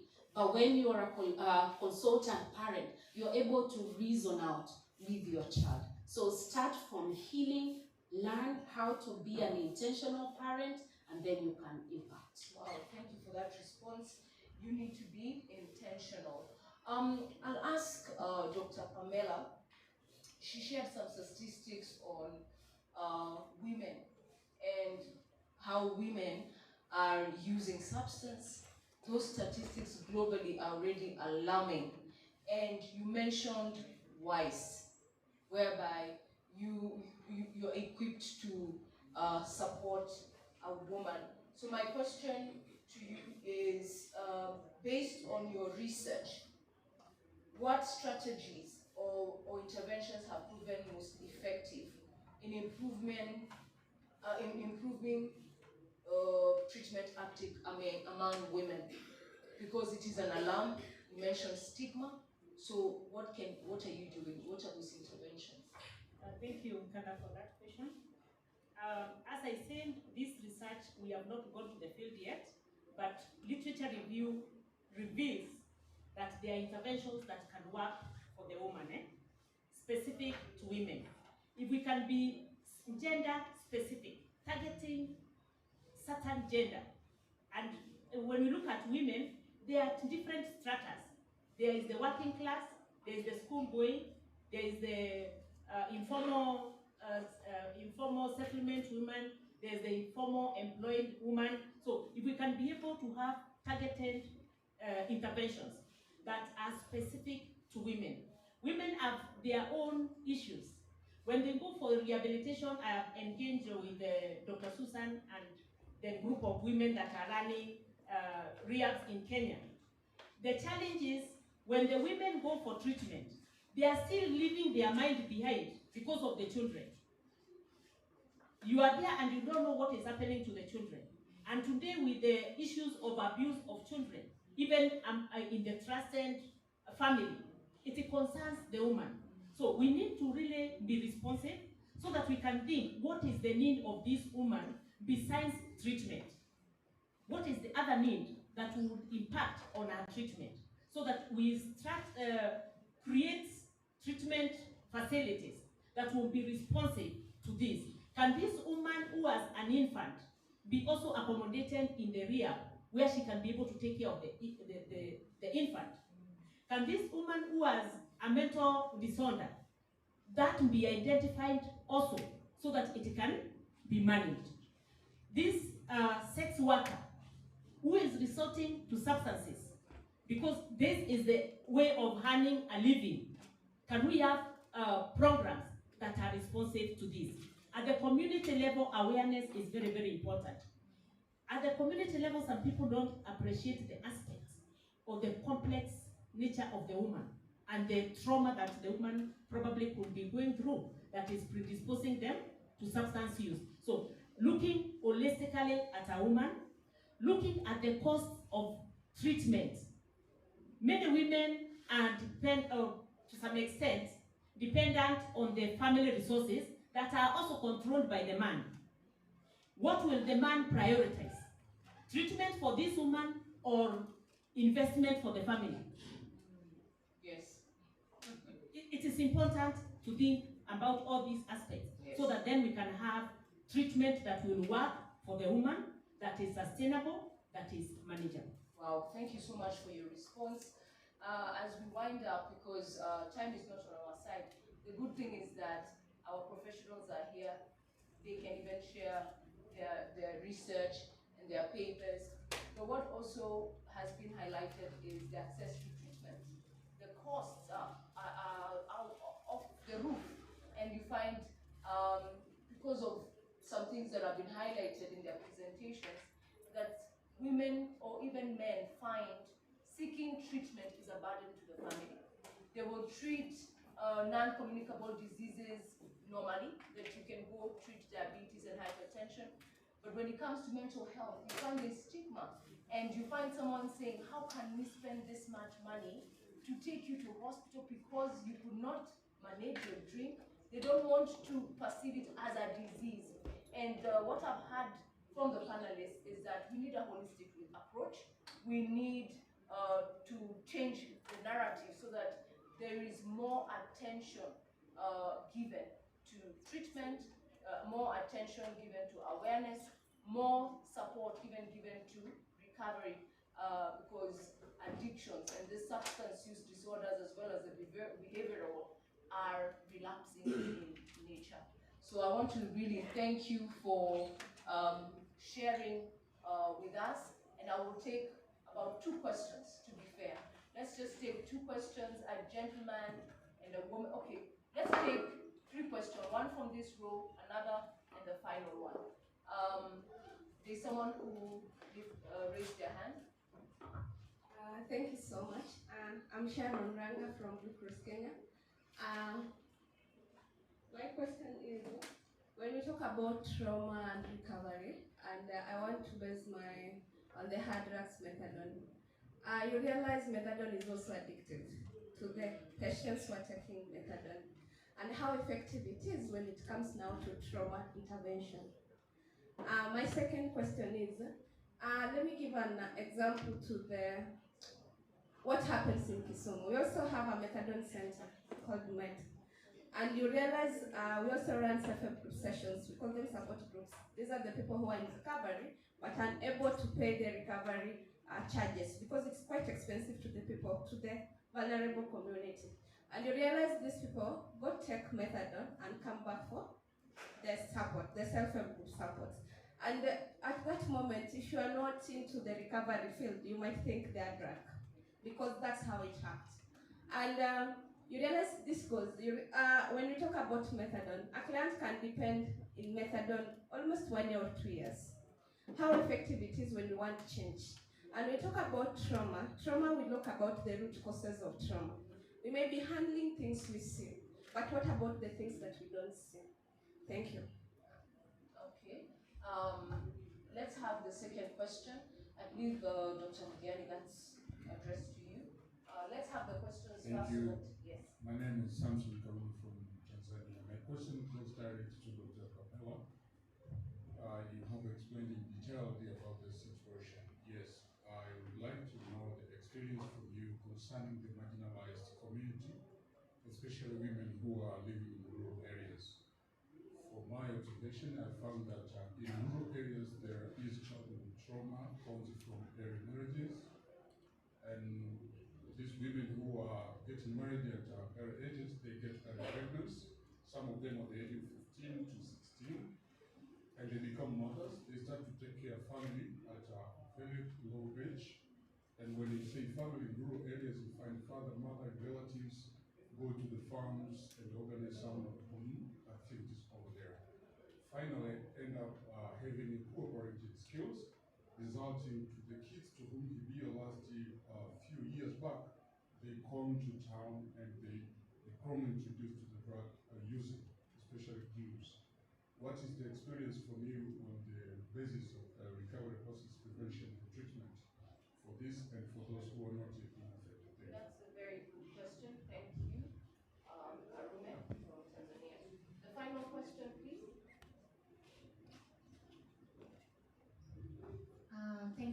much to the panelists for the presentation that you've given. My name is Joanne Wanjiru. I work with an organization called Next Generation Dialogue Kenya.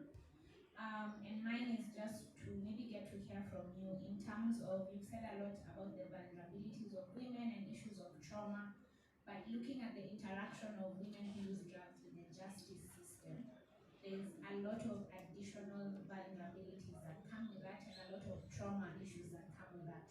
So you'll find a lot of the service providers focus a lot on addiction-centered counseling and not really trauma-specific counseling. So if you have a woman who maybe got their child taken away before they got into the program and they have to appear before court and talk about that experience, it becomes difficult for them to articulate themselves.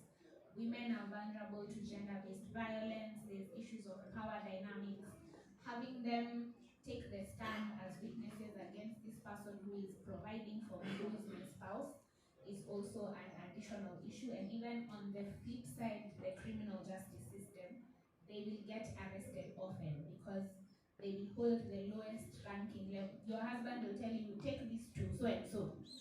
You don't really know what you've been given, then you're arrested and you find, okay, you are given some substances and you're suddenly charged with trafficking, and that becomes a whole. So maybe just to hear some recommendations from the panelists around what can the justice system do to support women who use drugs, and also in terms of trauma-informed counseling, what role can that play within the justice system? Thank you. You want to go ahead? All right. I would like just to make a comment. Yes. Just 1 minute each. 1 minute each, then we wind up. Then we can be able to interact with them after this session.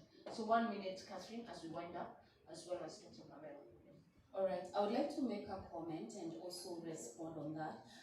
When it comes to trauma, even for general counseling psychology, there is not so much emphasis on trauma-informed and even more trauma-responsive interventions. And part of the recommendations from that study was from a point of clinical training, the professionals can be trained on trauma-informed care to take every client as somebody who has been exposed to trauma, and such that when it comes to programming, every level of interaction, the persons working and connecting with the client can be having trauma-sensitive interactions.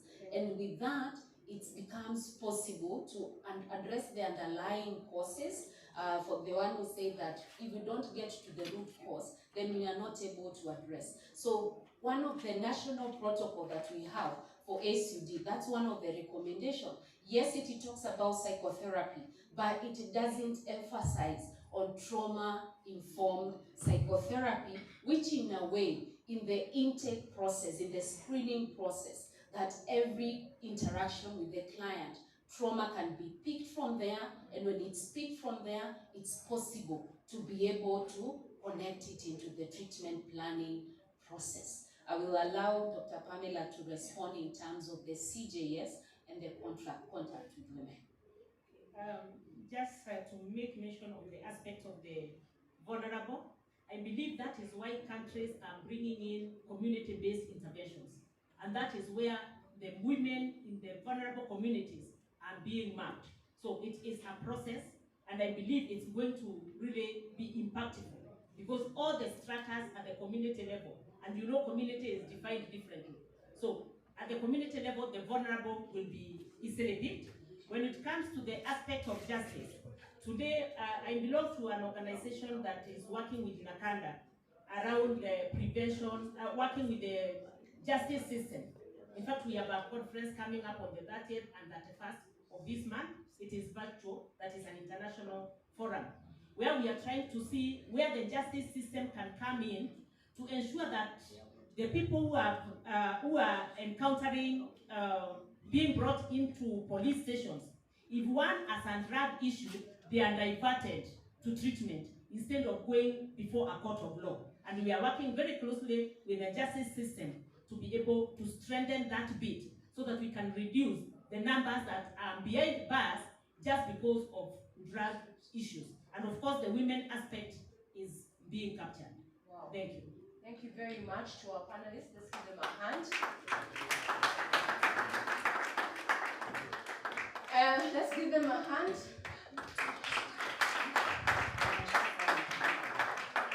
We really appreciate your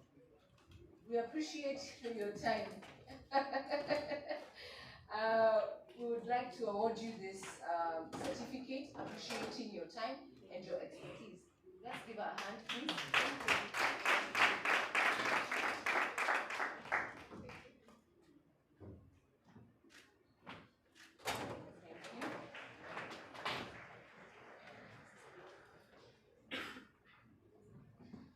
Thank you so much, Catherine.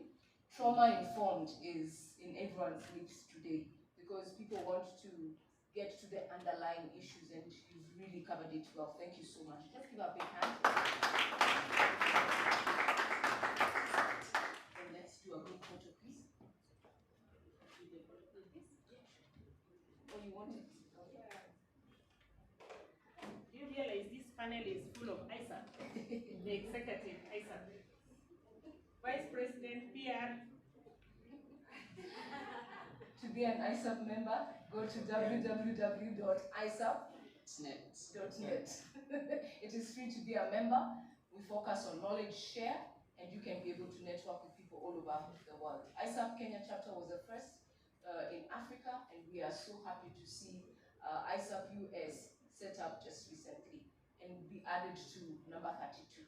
So thank you so much, panelists, and for our delegates for being with us in this session, and we look forward to interacting with you during this summit. Thank you very much. Can I just say one comment very briefly? Yes, please. Okay, my name is Juliet. I serve as pastor in Christ Delta Ministry. I want to tell those who are in faith-based organizations that the Bible Society in various places, including Kenya, have a very good training on trauma healing that connects psychological strategies with the Word of God.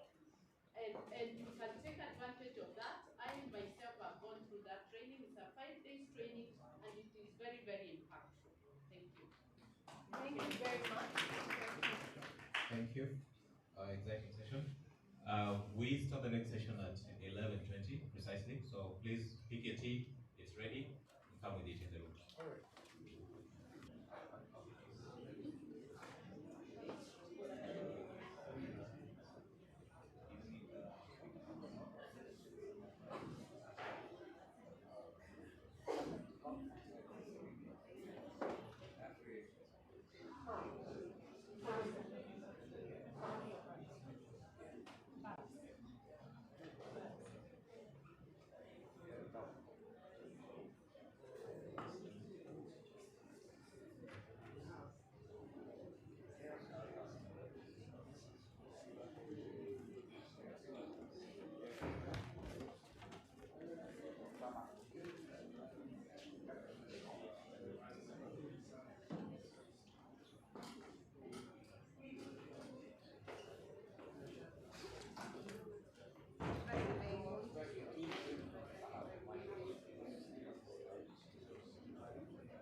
Check 1, 2.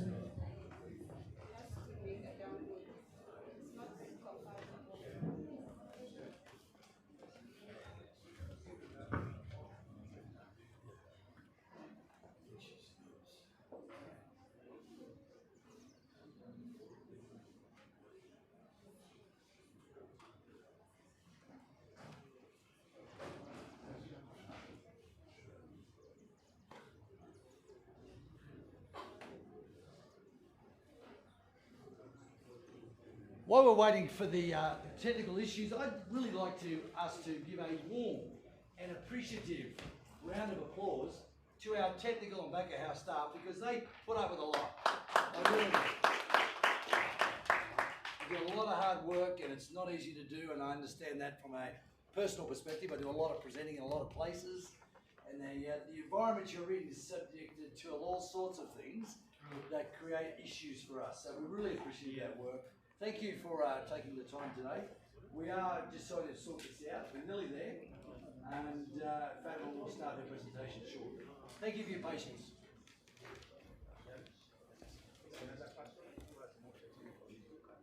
Speak now.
Stephen, then she comes after him. So that will be strong. Okay.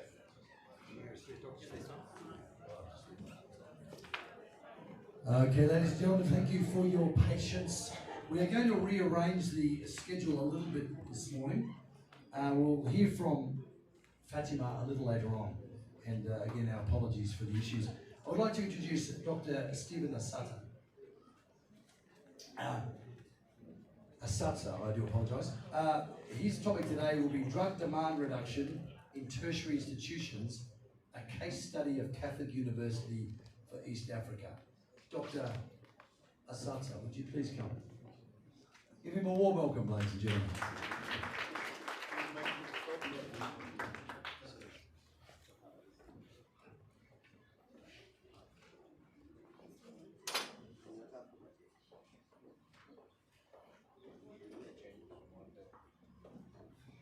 Good morning. I'm Dr. Satsa from the Catholic University of Eastern Africa. I'm a counseling psychologist, and I practice, but my area of interest is indigenous knowledge systems and decolonization of knowledge. And today I'm presenting a case of what Catholic University is doing to in the fight against drug use. And so the model that I'm going to present is not a research, but a reflection on different issues that I've collected from the field, and how we are integrating these issues in the fight against drugs. So it's the presentation is not what we are doing in the university, but what we are doing with the community. And as I've sat here listening, and this has been a conversation even within the university.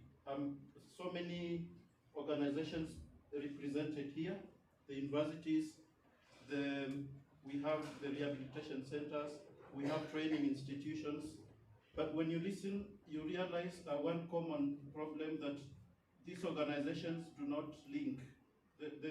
Like the universities have a lot of research data, we don't link with the community. The civil societies, they don't link with those who are handling clients in the community. Those who are handling clients do not link with other trainers. So that's the main problem that I'm trying to address in my presentation today. And I like one person in the morning who asked a question of, so after training, what next? After training, that was a very serious question, because we seem to train and then we don't know. We have many trained people, but we also have many drug users, and there is no link between those different organizations. So I want to look at a few facts that I've picked across. There's a study that has been conducted and it was published this year, so I'll just be sharing the paper. We found that adverse childhood experiences are rampant in our schools in Kenya and across the world. This study is showing that it was a national study in Kenya and 2 other countries. It's showing that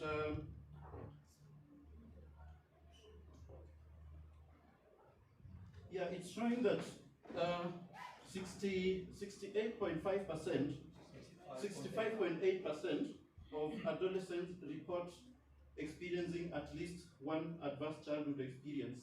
And then the other statistics is there is higher prevalence in Kenya with children reporting up to 4 or more SEEs. And we also know that SEEs have been linked to, there's a strong link between SEEs and drug use. And so when we go to our schools, when we are talking about prevention, then we are not waiting for when children are starting to experiment with the drugs. We want to look at what issues or what risk factors are in schools that could then push children to start consuming. So these are SEEs that have been there before, and even within the school system, you'll realize there is more. There is ongoing exposure to more risks in this particular area. And this is the paper that has published this fact, so you can be able to access that after. So as a department of psychology in the Catholic University, we send students out to do practicums. And when they do practicums, we have been receiving information from the field, from the industry, from the community, and we have some facts that we've collected that we are able to reflect on, and we find that children spend 37.5% of their time in schools. I don't know what happened with my slide, something changed on the way. The laptop is changing the font and everything, but it's fine, we'll be able to talk about that. So children spend like 9 hours in school every day, and the schools can actually be a good ground for prevention. Yesterday we were told about the way the brain is developing very fast in that particular age group. So if these children are in schools and they are spending a lot of this time in school, then this can be a place that we can use to launch our programs on prevention. But one thing that we also noticed that in the Kenyan schools, they have no psychologists. They have no mental health professionals. So schools concentrate on teaching and producing good grades. That's what even Kenyan parents want. They never go to school to ask about the health of the child. It's about the grade and why the grades are dropping. But we have already seen that there is already a ground for SEEs in these schools. So you can imagine teachers are doing a lot of work to teach, to produce grades, but they are doing this to children who are sick and they are not having help. And so in schools, mental health issues are ignored in favor of grades. They can spend more time, do holiday tuition, force children not to go for games so that they are in class to produce good grades. And schools really take pride when the students perform. They don't care whether you are sick or not, so long as you are performing. And mental health issues in schools are actually treated like indiscipline. I like what Nakada says, that they have outlawed suspending children who have such issues. And then school counseling departments are usually headed by a teacher. And so we can't say there is no counseling. These departments are headed by a teacher, but that teacher is also teaching. He's required to produce good grades. So when you go to schools, what you find is the teacher will also be concentrating more on producing grades than addressing the mental health needs of the students. And he also wants just good grades, which tends to favor now the grades than what the teacher is also designated to do. And sometimes some of the teachers are trained in mental health, but some of the teachers are selected depending on how polite you are. If you are a very polite teacher, then you will be the guiding and counseling teacher. Usually they would also take, if you are teaching CRE, Christian religious education, or then you are a good counselor in the school system. And so what does this then tell us? That the schools remain a very serious ground to mount prevention programs. If we want like programs that are working, prevention programs, then the school is a good ground. But because we are not doing that, the schools, like, they are a very high breeding ground for drug use. Many children start being introduced to drugs within the school system because we have not used that space to launch the prevention programs that we are talking about. And then some of my text is even changing to Arabic. I don't know what has happened. Awesome. Who has attacked my...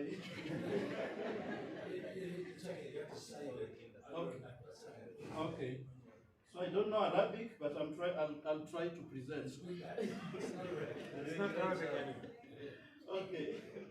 So the title there in Arabic is the problem. That word is the problem. So those who are here I've done it correctly. Yeah, the problem. These are new skills that I'm just getting here. Now, what you see here is a newspaper cutting. I picked this from the newspapers. It's quite a mess. Quite a mess. I don't know why you are experimenting on me now. Because these pictures are important for me. I didn't have text. I have pictures and I want to use the pictures. They'll be fine. I like that hope. Yesterday we were told about faith and hope. And I hope you have also stopped your time. Because you gave me 12 minutes and they are being used. What we have here these are newspaper cuttings that I just wanted to share. The first one is, it's a headline, drug use, abuse by student takes center stage at Heads Forum. This was a meeting of Kenya Secondary School Heads Association. And one of the main agenda was discussing the issue of drug abuse in the schools. And you can also see the other one, alarm over rampant drug abuse in schools. That tells you what I've just alleged earlier, that the school is a breeding ground for drug use. That is confirming. These are newspaper reports that are confirming that. And so one of the other things I want us to look at is these newspaper cuttings. When you look at that problem that we are talking about, and then the irony, those who don't understand Arabic, this is the irony. The title is the irony. What is the irony? You see that this was a newspaper cutting that is saying the silent scream of Kenya psychology graduates. That we have many graduates who are not placed anywhere. They are not being employed. They are struggling to get jobs in a country that is sick, because we are sick. Yeah, the country is sick, the healers are there, but they are not being hired. So you see the gap. And this was carried in one of the newspapers, that the graduates are asking, so what happens? And I'm calling it an irony because I've already shown you that there is a problem in the schools. Then there are people who are trained, but the schools are hiring polite people instead of trained people. If you are just polite and kind.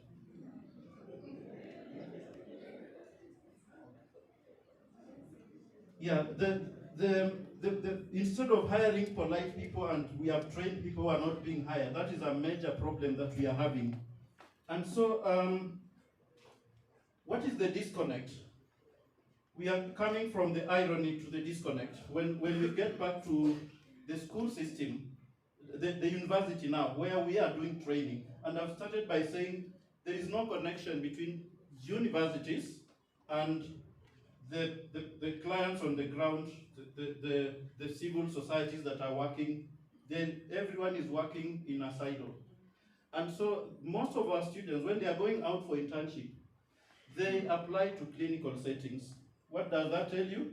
They are trained for treatment, not prevention. They want to be placed in places where people are already sick. If you tell them go to a school, like, there are no clients there. Their mind is switched to just treating, not preventing. And again, why are students choosing that way? Because most of the training programs, again, are skewed towards treatment. Very little is being done on prevention in the universities and the training institutions. And then one major thing is universities and the community are strangers. You find someone who has a drug issue, they will pass a university. They are trying to look for a place for help. But in that university, there are people, professionals training. So we are more on training than helping the communities. And this is what we are trying to cover up, or to cover in our model. So what is Catholic University then doing? We are bridging this gap by what we call service-based learning. In this program, we realize universities need places for students to get hours for practicum and practice, but they do not have, because in the university, we don't have the cases that students have been trained to do. So these cases are in the community. Next is schools are in dire need of psychologists, but they don't have. You see those two people who are not talking? Schools need psychologists, universities need hours. The schools have hours, the universities don't have psychologists. And so our model is now, we are trying to bridge that gap. That how can we reach the schools who need psychologists and they don't have money to hire psychologists, but we train psychologists so we can be able to offer them the free services. Yet then we use the schools as a ground to get the hours that the students want. So currently working with 4 schools that we have formalized a collaboration with, and we deploy psychology trainees in the schools to offer psychological services under supervision. And when I see him standing, I remember the word violently. Be careful. This is a continuous program that focuses on addressing SEEs. So we are not focusing on drug issues, we are focusing on issues that put students at risk. We are focusing on SEEs and other psychological risk factors. So let me just rush. So right now, to upscale this program, we are actually including that in the grading system. So we have started converting units that require, when you go to the field, you don't come back to the university to do an exam. We grade you by the service you offer in the community, and it's really taking shape. And then our PhD students then will they help us to supervise the undergraduate students. And then the students will gain the practice hours, and the schools will gain from the free psychological services. So the program runs at minimal cost. We don't pay anything. Nobody pays us and we don't pay anybody. So that is, I'm going to the last slide. Our recommendations. When you see the newspaper cuttings that are brought up, I've been asking myself, who can advocate for this, for schools to have psychologists? So do we go for advocacy or activism? And I've been recommending activism, a little more militant, like pushing the government and the different organizations to put psychologists in school. Because when you see lawyers, in this country, you can't be a national, speaker of the National Assembly if you are not a lawyer. You can't be chairman of IBC if you are not a lawyer. Lawyers pushed. Psychologists are very timid. We are trained to listen only, not to act. I'm proposing we introduce units on activism. And then community-focused professional associations. Our professional associations are also delinked. They only ask us for money for membership. They are not worried about what is happening, the drug issues that are in the communities.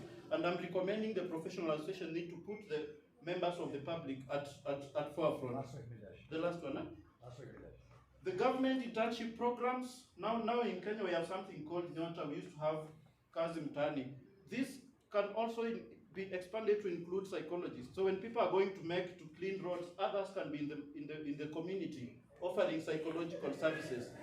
And universities and tertiary institutions can embrace community-focused training to That's good, well done.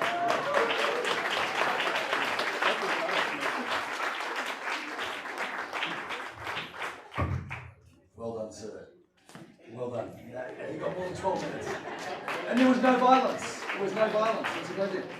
Look, I just want to, without further delaying, exceptional presentation. I can speak from experience. What he is saying in this context is absolutely vital. ACEs are a systematic problem. Preventing ACEs is key, and it's difficult, I know, because you have various environments where these adverse childhood experiences eventuate. But this mechanism of preventative psychology is exceptional. Australia has moved into that space and now actively promoting this. So I just want to affirm the process. Without further ado, thank you. And I hope you got questions for later on. Without further ado, we introduce you again, Fatima Labo. Now, her topic today, I'll get it right this time, I did say that, impact of addictive screen use on the quality of life, burnout and psychiatric morbidity amongst Nigerian university undergraduates. Please, a warm welcome to Fatima.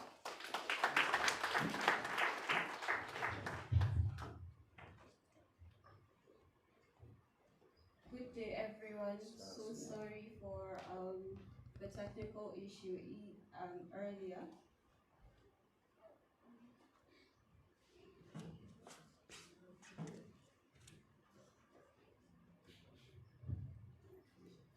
Every generation has battled its own form of addiction, from nicotine to opium, alcohol to methamphetamine. But today, a new form of addiction is silently spreading across our classrooms, hospitals, campuses, and even our homes. One that some of us are currently consuming it. It doesn't require a dealer or a syringe, rather just a screen. Hello everyone, my name is Fatima Salabo, a fifth-year medical student of Afri-Asia. Okay. Just quickly, a vehicle owner, KBZ 6572, I think it is, you're urgently required outside. KBZ 6572, urgently required outside. I do apologise. Fatima, I apologise for that interruption. You represented my, that's better. That's it, that's it, that's it, that's got it. It's okay? Yeah, just get the next one. That's it, you're right. It's good. Okay. Perfect. So this presentation is actually a challenge for us.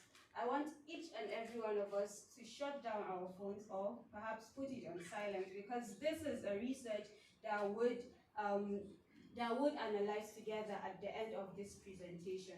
So once again, my name is Fatima Salabo, a fifth-year medical student of Ahmadu Bello University Zaria, and I'm truly thrilled to be here today to share with you a research experience that I'm not just part of, but a subject of, titled Impact of Addictive Screen Use on Quality of Life, Burnout, and Psychiatric Morbidity Among Nigerian University Undergraduates, a cross-sectional analysis from Ahmadu Bello University, Northwestern Nigeria. After completing a study on methamphetamine use, we realized something intriguing. There seemed to be a group of people who, without ever using drugs, came down with psychiatric comorbidities such as depression and anxiety. We thought to ourselves, what could be the cause? And they came down with symptoms even more severe than those seen on heavy drug users. At first, we thought unemployment, poverty, academic stress could explain it all, but it didn't. Rather, we realized that almost everyone spends significant portion of their time on their screen. So could this be the real culprit? We asked ourselves. We decided to go beyond assumption and look for evidence, so we designed a cross-sectional study right in the heart of Ahmadu Bello University, which is one of the largest and most diverse university in northern Nigeria. Our team sampled 450 undergraduate students using the multi-stage random sampling technique. Students that had history, ongoing or previous history of substance use or psychiatric comorbidity were exempted from this study. This multi-stage random sampling technique enabled us to analyze every student from every faculty, every department, and every level, so as to make our research wholesome. And some of the tools we used were smartphone addiction scale, Maslach burnout inventory, mini neuropsychiatric interview, and what have you. After conducting the research, the results were really disturbing. About 72.2% of the 450 students satisfied criteria for addictive screen use. Almost 61.1% showed sign of burnout. 47.8% were reported to have been depressed. 42.2% had anxiety, and 17.8% had suicidality thought. More worrisome, 65.6% rated their overall quality of life as poor. So we analyzed this data statistically in plain language for all of us to understand. It means that a student that is addicted to phone is 2.35 more likely to experience burnout, 2.87 more likely to develop depression, 2.41 more likely to experience anxiety, 1.95 more likely to have suicidal thoughts. I mean, this is really, really disturbing. So this is where I find the research most interesting. I compared the study with that of methamphetamine that we did, and I realized that addictive screen use is competing with that of methamphetamine, with even higher prevalence of depression and psychosis. So I think, it's really a thought. The digital world that connects us, is it silently breaking us? Some of us are still using our phones here. So at the end, I think we would analyze So as a medical student, I needed this to make sense. You know, as a science student, I needed facts. I needed to see reason. I needed to connect the dots. So I studied the neurobiological science behind internet addiction and substance addiction. So I'll try to explain this as simple as I can, because sometimes I get carried away using the big words. So we have what is called dopamine. Dopamine is known as the feel-good hormone, and it's responsible for the reward system. It's responsible for the reward feeling. So, for example, you give in charity, you know, you feel good, so that's dopamine responsible. So in substance addiction, substances overstimulate this dopamine system. So when it's overstimulated, your brain, over time, your brain gets used to it. So you would need more and more stimulus to cause that dopamine surge. That's why in drug addicts, they start with 5 kg, for example, and over time, 5 kg is not enough, 5 grams, is not enough for them. They go for 10 grams. And over time, this is how they can't go lower, they always go higher. Then with that, after that, a tolerance is being developed. Then the next phase, dependence. They can't do without it. Okay, I know this thing is really affecting me and I want to stop, but I can't stop. That is all the neuroscience behind addiction. So, and the same thing is seen in internet addiction. But here, the stimulus is not a substance. It's just continuous scrolling, gaming, internet addiction, gambling, and the rest. It's the same thing. It stimulates the dopamine, and then the same circle we see in substance addiction. Substance addiction is the same we see in internet addiction.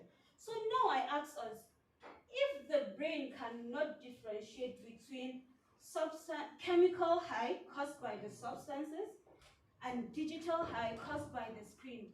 Can we not then call it the digital drug? Can we?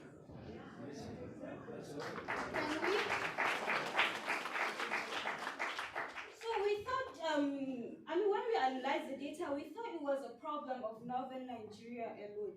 So we now went to see, okay, what does the world think about this?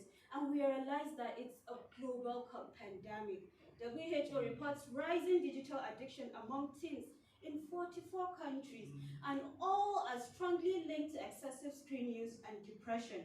Then there's a study done by the Journal of American Medical Association, and it significantly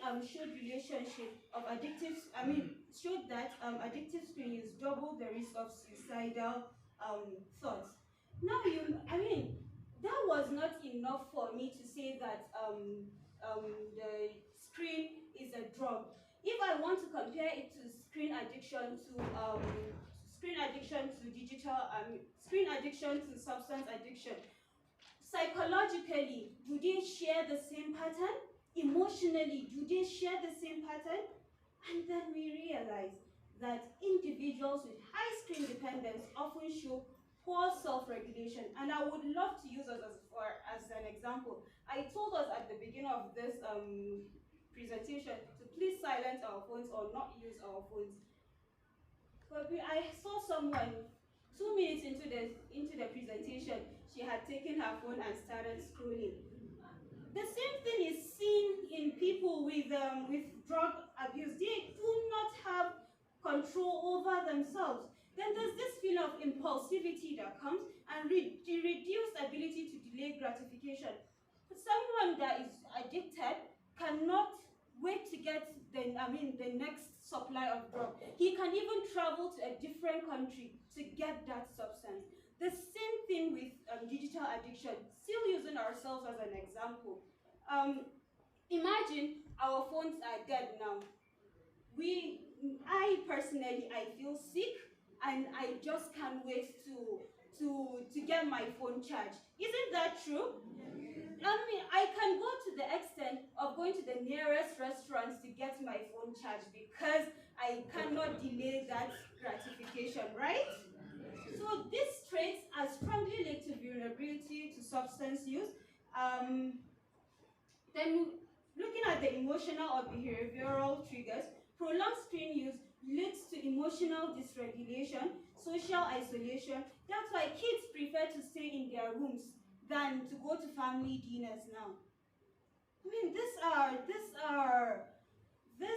are practical things that are happening to us, and we need to really, really reflect on them. So, and as well, these are all known triggers for substance abuse. Dr. Raja said something yesterday. He said that drug abuse is a symptom of something that has gone wrong.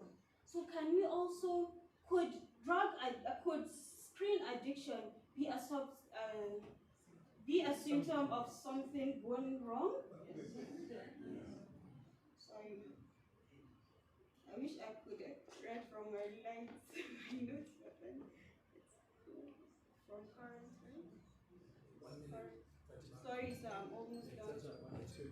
Doing well. Doing very well. No, not from the beginning, from the last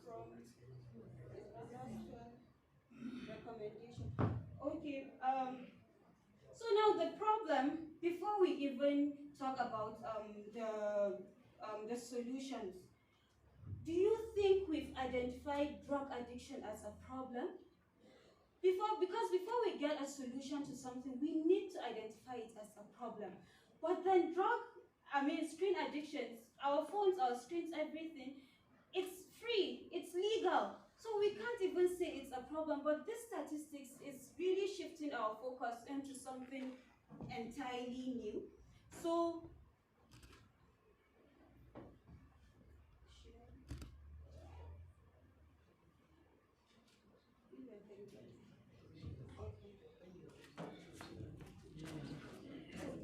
so now in treatment of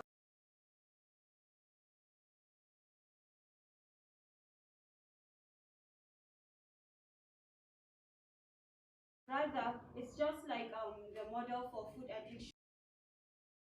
That's why we introduced the concept of digital diet and digital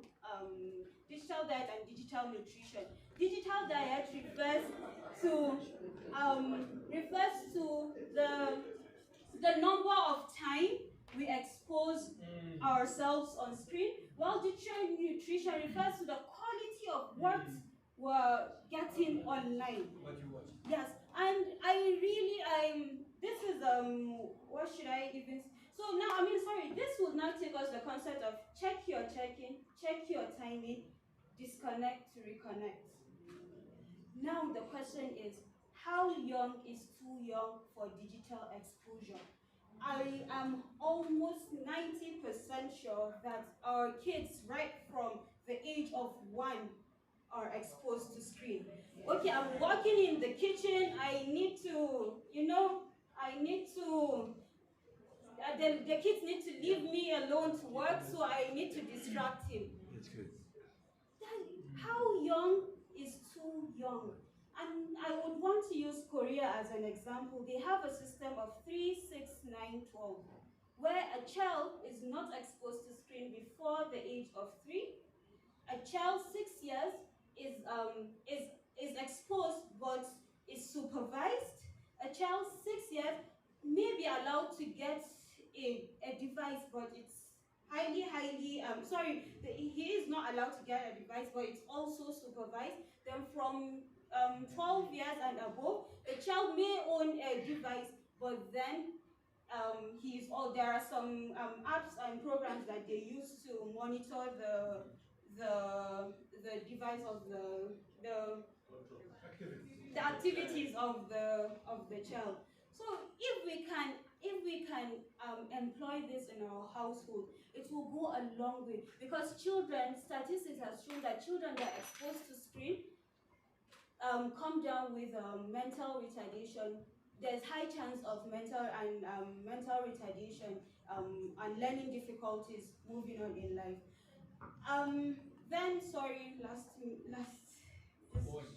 Last point, inshallah.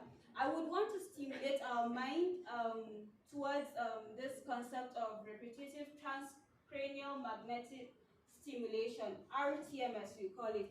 As a medical personnel, I have to introduce the term, I'm so sorry. We use this in rehabilitation for methamphetamine users, and it showed promising results. So I know a lot of us don't know about it, so that I'm just trying to stimulate our interest in this research. So the next thing, can this treatment modality be adapted for rehabilitation seen in severe screen use addicts? So in conclusion,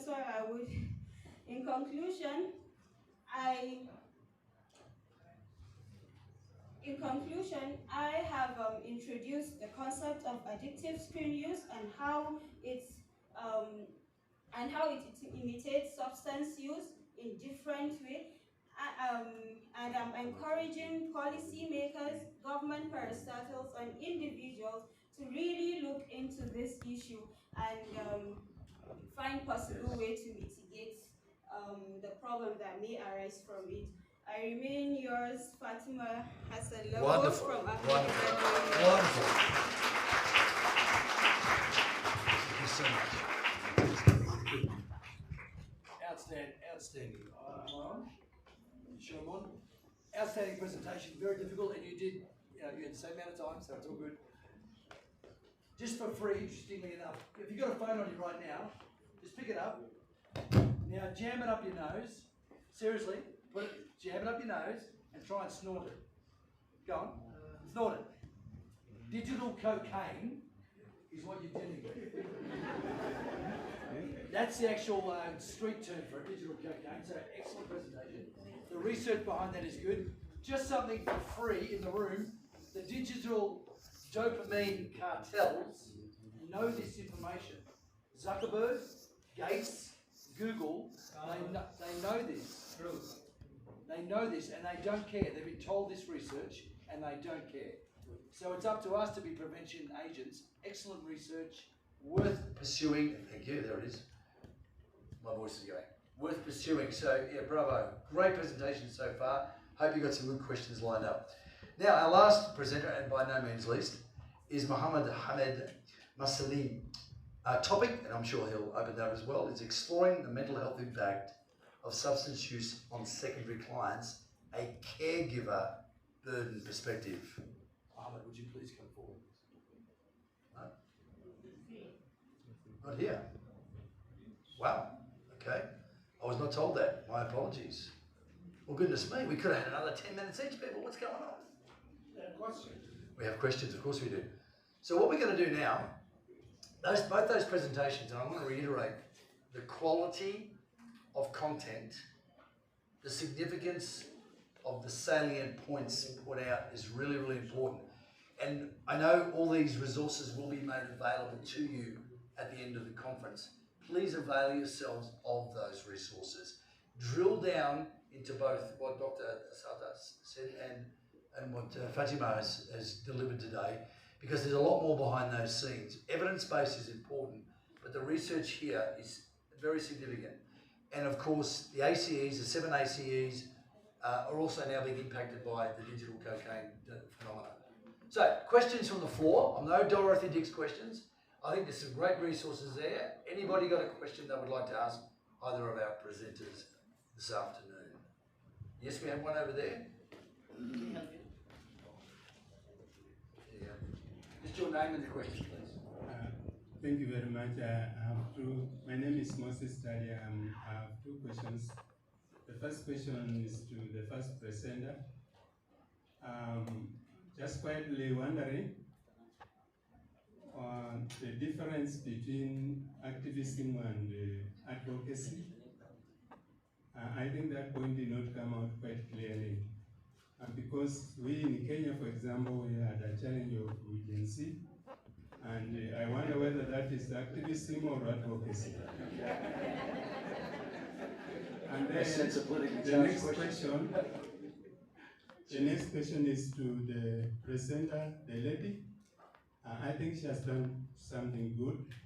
It's an eye-opener for the use of digital knowledge. However, the world has gone to artificial intelligence right now, and those of us in this area, we are finding a lot of help when it comes to knowledge. So how do you differentiate the same? Thank you. Okay, excellent questions. We'll go to Dr. Asata first. The activism and advocacy program. Yeah, please, the differentiation between the two. Every person, when I talk to people, they say, we are doing advocacy. I look at advocacy as a soft way we are passing information, but when I'm talking about activism, we are demanding. That's the difference. So when I talked about advocacy, we've been doing advocacy, spreading awareness, telling the government that we need psychologists in schools, in police. But when we go to activism, I think it's even us living here and marching to the Minister of Health, not throwing any stone, but telling them we are here to be listened to, asking our students in the universities to go and ask the government, we are here, we need to offer these services, but we are not given an opportunity. And my recommendation was, maybe we need some of these units in psychological training, because we train psychologists to listen, but not to go out to speak when things are wrong. Very, very good. That's a good answer. And a politically charged environment. Well done. Fatima, please. You can stand there and do it. We asked how to differentiate between the positive use of internet from. Did I get your question right? Like, since we use internet for good, how can we manage it? Or sorry, maybe I didn't get your question right. Yes, repeat the question.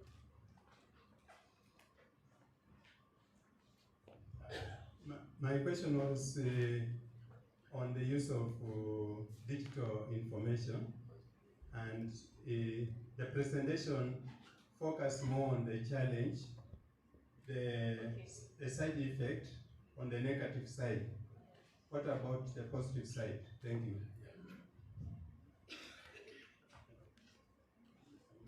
All right, thank you very much. The positive sides of internet use cannot be overemphasized.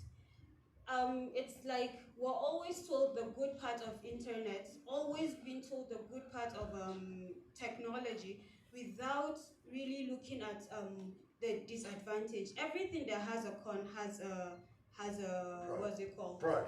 Everyone that has a pro has a con, right? So the society is focused on only the good, not knowing that it's doing a damage down there.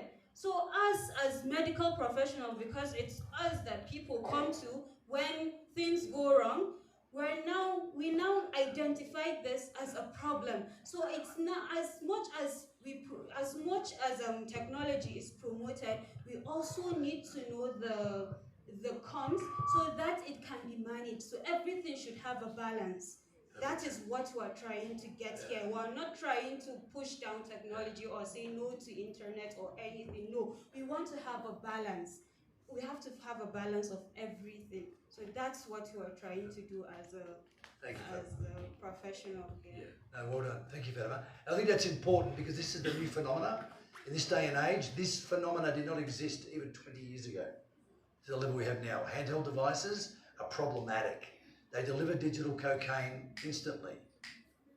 And your children aren't ready for it at all.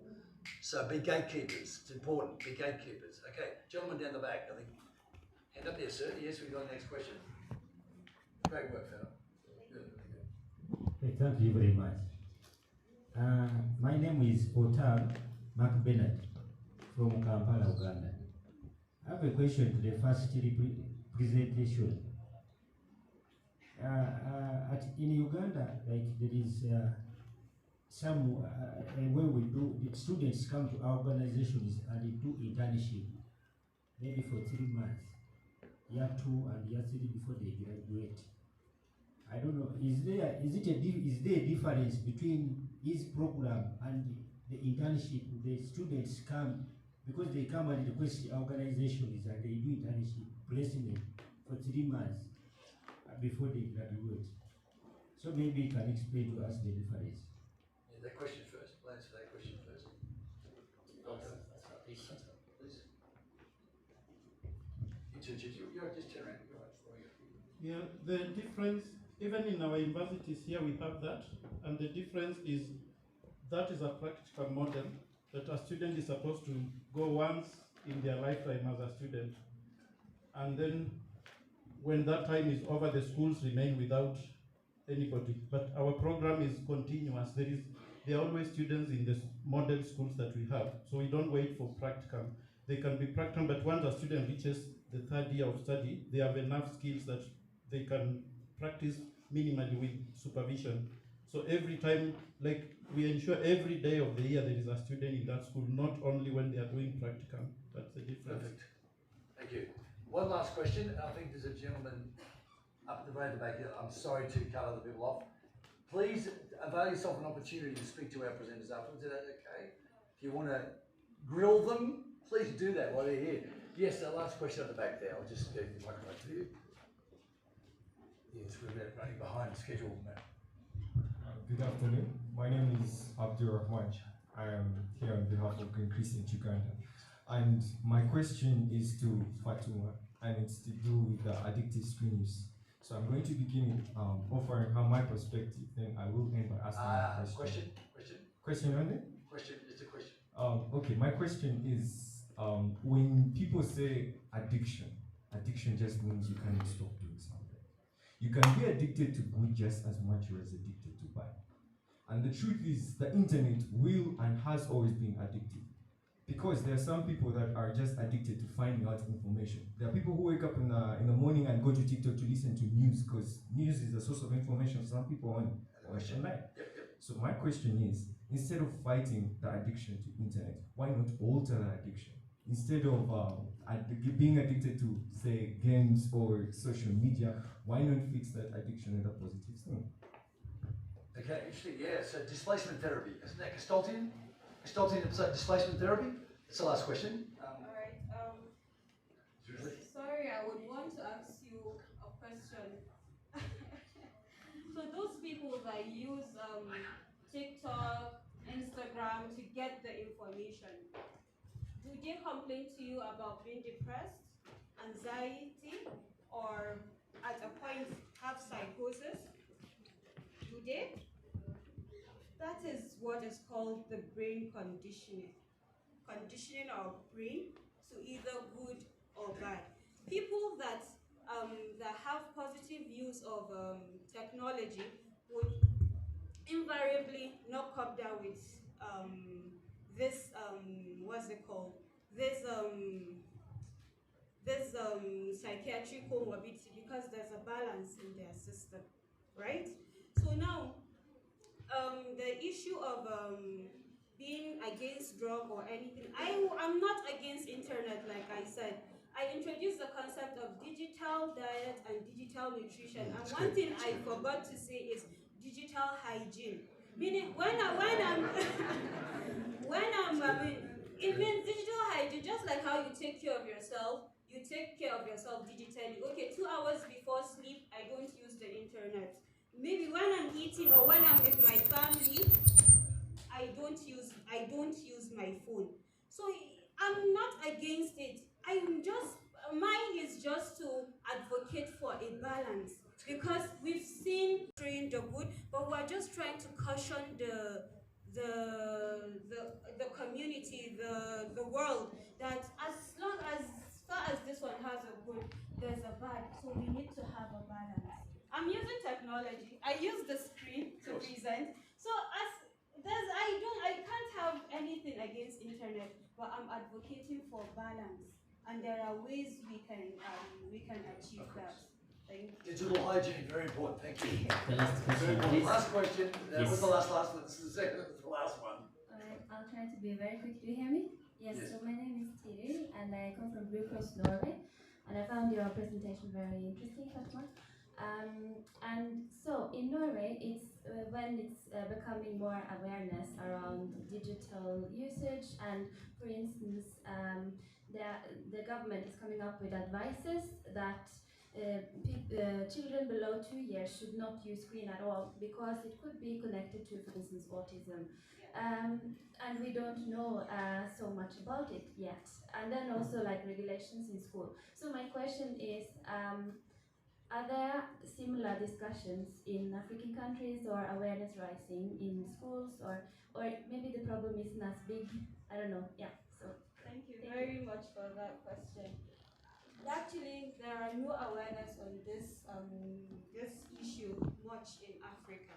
I think this paper I was supposed to present it in ISOP Nigeria in Lagos sometime in October, but I wasn't able to.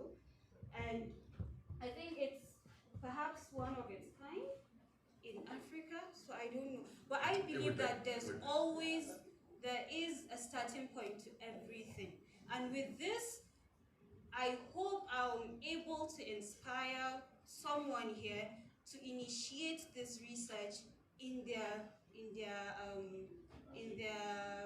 there are a lot of gray areas, like you said, autism spectrum disorder, and how it's connected to addictive screen use. These are another area that we need to explore. Is we need to know the longitudinal and causality study of addictive screen use in relation to perhaps substance use. Does it cause substance use, or is the substance use that cause the addictive screen use? So these are all gray areas in this research. There is actually limited study on this, and I feel it's something that we should look into. So just a disclosure, this research is not entirely my research. I was just part of a team that did it, and I saw this convention summit as an opportunity to share this with the world, and I hope the message has been passed. Excellent. Thank you. Last time, that was our last question. Look, thank you again to our presenters. In a moment, we're going to thank them formally. Both presentations were actually exceptional. I'm exposed to a lot of research globally, and I can tell you that's, for an African's perspective, that's seminal. It's really important research. And certainly what Dr. presented as well is quite unique. and the need to drill down on both of those is important. Please take the opportunity to share with these guys. Drill down into what they've said and share it where you can, where they permit you to do so. Can we all stand together and give a final thank you? Stand together, please, and give a final thank you to our presenters. I believe it's lunchtime, is that correct? Not yet? Not lunch? No. Not yet, okay, I do apologise. We still have a session before they finish setting up. Please, let's give a round of applause to Shane. He's done an incredible job, despite the challenges that you're having. I'm just going to transition us very quickly into the next segment. All through, we are going to have plenaries, normal breakaways. So I would just like to very quickly welcome Dr. Kaithuru. So you've observed that it's a tradition that our moderators and our presenters get awarded at the front, yeah? So just to be able to try to sustain and maintain our timelines, we are going to do all of that at the tail end once we are done with all the presentations and the discussions today. So welcome, Dr. Kaithuru, for your next session. Good afternoon to us all. Are we still awake? Move the box if there is any near you, so that we get to think outside the box in an innovative to secure the destinies, the next generations. So this afternoon, I'm privileged to have 3 presenters dialoguing around innovations. I'll bring in the first presenter, who is Dr. Susan Gitao. I have a very long bio here, but allow me to say first that she is a global master trainer. Susan is a distinguished member of the global master trainer in universal treatment curriculum. She has been a member of ISAP since inception. Actually, they are the people who thought around ISAP in Africa. That's why we have the first chapter that was formed in Kenya. Susan is a highly credentialed professional. She is now ICAP 3. Only one remaining. This is somebody to hold very closely so that we can learn from her.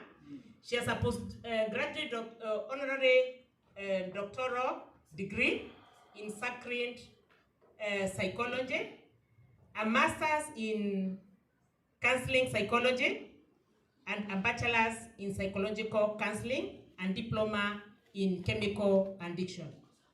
This girl began as a nurse, and now she is in the field that she loves to really impact. She has impacted across the globe.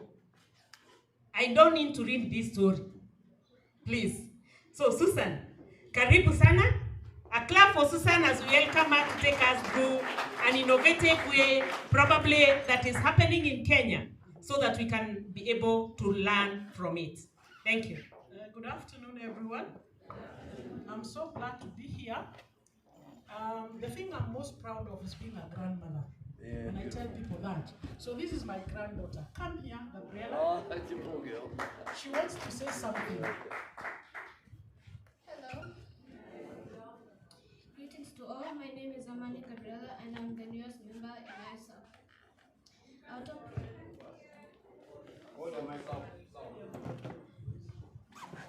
topic for today concerns us about parents or guardians using alcohol and substance use and how it affects children's health and living environment.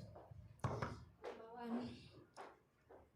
Parents are role models to children, so in this case, children will do the same by using alcohol and substances while not knowing it is wrong to use them, and will end up in serious illness like liver failure or heart disease that will also lead to strokes or, in worst case, death. Number two, when parents use these substances, they tend to not have enough resources to take care of their children's school fees, shelter, clothes, and even food. Number three, parents will start abusing their children. That leads to depression and trauma and also cause less focus in school. This can also lead to the point where the child will run away from home. Number four, when children grow up in such environments, they may lose trust in their parents and society. They may develop low self-esteem and anger issues, or even start using substances themselves, continuing the same harmful cycle. Conclusion. As a young member of ISAP, it is our duty to raise awareness and support families to overcome substance use. By doing so, we can create a healthier, safer environment for children to grow and reach their full potential. This presentation is written from how a child sees the world. Thank you all for giving me this time to present my presentation. Thank you. That is from a child's perspective, and we need to work with children because that's how young it is starting. So, if we need to look back from the year 2000 to now, that is 25 years, a quarter of a century. What has happened? And I want to be a bit Kenyan, a little bit. So we are saying SUD was in many ways fragmented, underfunded, and often stigmatized. Access was very limited. Evidence-based portions were not even there. Recovery was too often defined very narrowly, excluding the broader social and structural supports people truly needed. In Kenya, the first rehab is a Sumbi Treatment Center, which was started in 1988 by the Taban brothers. It's a Catholic setup. That is the oldest. It's still here now. I'm surprised we don't have people from Asubi here. The second rehabilitation center was at, oh, Asumbi, you're here. I'm not making stories of giants. Eh? See, Jabba, it's true. That's when you started.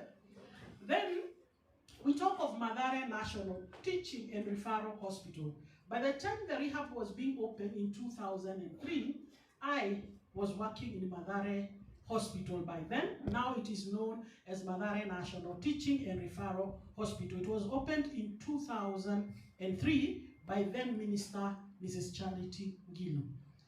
What have we gone through since then to now? In 2000, Kenya had no formal national drug treatment policy. Substance use were largely treated in psychiatric setup, that is the rehab in the Mathare where I was working. And they only focused on detox and very minimal counseling or continuum of care, what we now call aftercare. We call it aftercare, now it's continuum of care. There was no formal national drug treatment policy that had been implemented then.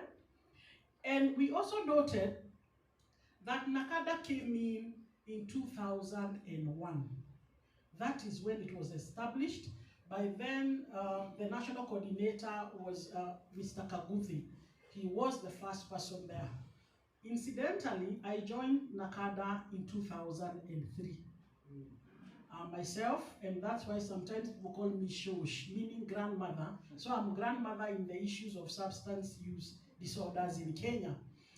It was first coordinated, that national coordination. What is happening to our country, the alcohol, the drug problems were just hyping up. So it focused on awareness at that time and prevention. It didn't focus on treatment at all. So this rehabilitation unit that was opened in 2003, it was the first in Africa. It was kind of the first in Africa. And remember, it only had 15 beds. How do I know? I was there. I was the only one who was trained to be there as a nurse counselor by then. Then, when we started there, 2008, a lot of research came from our universities. A lot of NGOs came in with this. And I remember working with Nairobi University. They were doing a lot of research. The only problem is that the numbers were few. People were using like every 3 months, you're having 15 people, every 3 months. So the numbers were really not there, but they did a lot of research. So That's the first time we have the pilot programs on relapse prevention and psychological support. So what happens? NACADA is here with us, it is growing. So the legal and policy expansion happened then. It acted as a strengthened institution for this framework of issues of alcohol and substance use. And then the government now began to include treatment and rehabilitation within that policy. So March came in December 2014. I was in Mathare, I had not resigned yet, and that was the first public methadone clinic for opioid use disorder. It was now integrated with the addiction treatment, and we included HIV prevention. Now, that is me as a nurse at the MAT clinic when we opened it, with my colleague those very many years ago, about 11 years ago. So how have we expanded? We expanded now to harm reduction as a country services. So we have MATs expanded everywhere, Coast, Nyanza, Nairobi. And the donor support was from UNODC, USAID, World Health Organization. I'm an alumni of SAPTA, and I remember for me, when I was doing my chemical dependency course, I was sponsored by USAID. And in my class, I think I was the only one who was not in recovery. We were 12 of us, everybody was in recovery. I'm the only one who was not in recovery in my class then. Now, where are we? Now I come in, look at Africa and Asia. We know a lot is happening, a lot has evolved, but we still notice there are still gaps. But we notice options of harm reduction came. We still have harm reduction here in Kenya, mostly in Nairobi, and Mombasa is where harm reduction really is. Then the policy reforms, so punitive measures. We started now moving towards not punitive, because it has been punitive for the longest time. When you're using substances, now we are recognizing we need to integrate and bring in evidence-based care. The stigma is still here, criminalization is still here, and our resources are still limited. Now we started shifting the policies from now harm reduction. From now we are looking at our clients and we are thinking, yeah, we need to help them function better. And we are saying we are coming up with other alternatives. Instead of putting them in jail, countries like Kenya, Nigeria, Vietnam, they were in the UNODC-led initiative that promoted alternatives to conviction and punishment for minor drug-related offenses. And I remember there's a lady there who was asking the JSS system, what are they doing?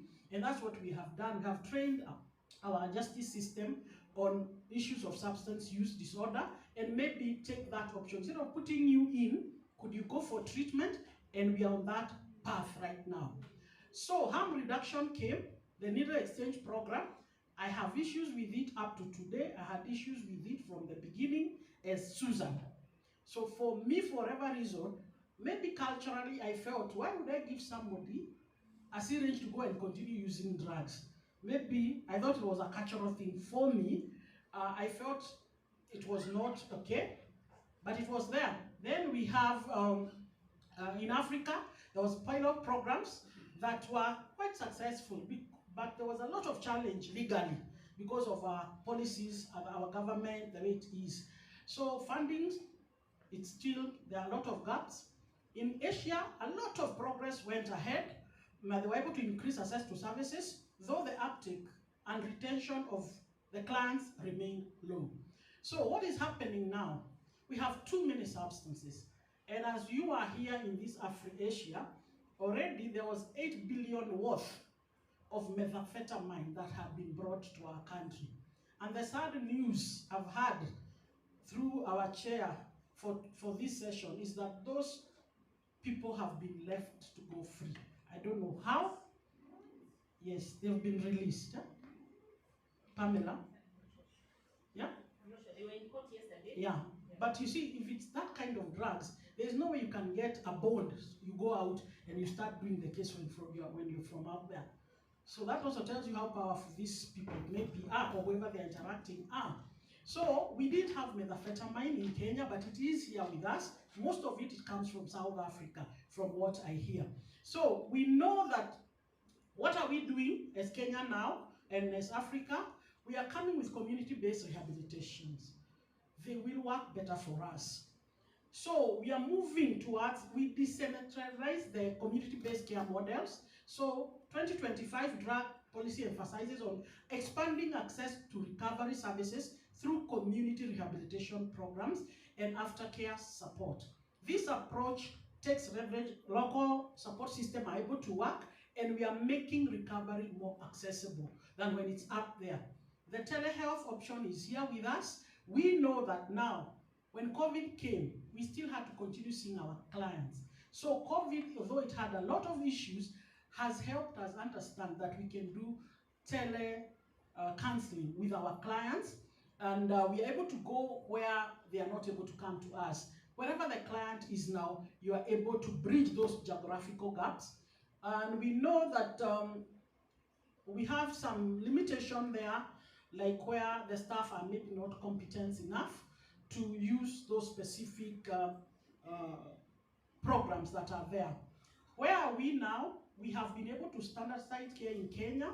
We have developed formal guidelines. That is, the NACADA has come up with a national protocol for treatment of SUD and the national standard for management of persons with SUD using evidence-based practices and, of course, continuum of care. I am a beneficiary being trained by NACADA on those protocols and how they go there. So what are our treatment gaps and barriers? As Africa, we continue to face substantial treatment gap, with estimates suggesting that 76 to 95% of people with mental health condition, including SUD, do not receive care.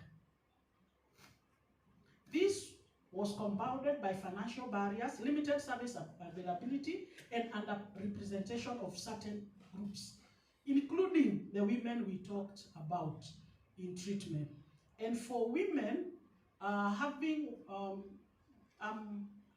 support the rehab that only has women only. The biggest challenge I felt when they were in the other centers is when they were talking about their traumas, which mostly were sexual. And when they're in a group session and they had men with them, they were unable to talk about in a group session about their sexual abuse. But when you put them in a female only, I've found myself that when I go there, they're able to express that this is what happened to me, something that they won't do in a male-female. So that's why I think probably it's better to have female only because they are special in many ways. So in many parts of Asia and Africa, criminalization of drug use is still a major challenge for us. There's a lot of stigma, therefore it hinders care. We have studies from Mozambique, Asia, show that police arrest could interrupt treatment that has been going on. Maybe cultural views, where we are looking at women. Who is taking mama, a woman, how can she be drinking? So we are looking at it as moral failing rather than a medical condition. So we are finding out that co-occurring disorders are there. So we emphasize on integration of care that addresses both SUD and co-occurring conditions. HIV is still here with us. It's quite prevalent here, especially on people who inject drugs. So what are we looking at? The UNODC 2025 World Report highlights both ongoing challenges, such as the rise of these synthetic drugs, the opportunities of strengthening treatment systems. Effort continues to focus on expanding evidence-based and ethical treatment, especially in less resource setting. What can we reflect now? We need to elevate the voices of people with lived experiences in policy and in practice. Lived experiences. Building stronger cross-regional collaboration to share knowledge and scale innovation. As in Afri-Asia, I've learned so much from yesterday. I've connected with people I know I will follow up even after this. So we need to do more of this. Then we need to move from the fragmented interventions and come to integrated system of care that support recovery as a long life journey. So together, across continents, cultures, and communities, we are building a future where recovery is not just possible, but expected. A future where no one is left behind because of where they are, where they live, who they are, or the substance they use. Together, we are breaking barriers. Together, we are building hope. Asanteni sana. Wonderful, wonderful, wonderful. the grandmother of treatment. The grandmother of treatment has spoken, and thank God that she's passing the baton to the younger ones, isn't it? And this is a good thing. So, to move forward, let us get another perspective from Dr. Dawood Musa, so that we can hear what is happening in another part of the world. We said it's an opportunity to learn, share experiences, and grow together, because we are dealing with people that are crossing borders. Drugs don't know borders. Diseases don't know borders. We learned that very well from COVID. Wherever it began, it caught all of us. Now with the digital and the rest of the things, we need to really hear what is happening. So I present to you Dr. Musa Dawood, the President, Jordan Anti-Drug Society, which is a leading national organization dedicated to prevention, rehabilitation, and advocacy in the fight against substance use.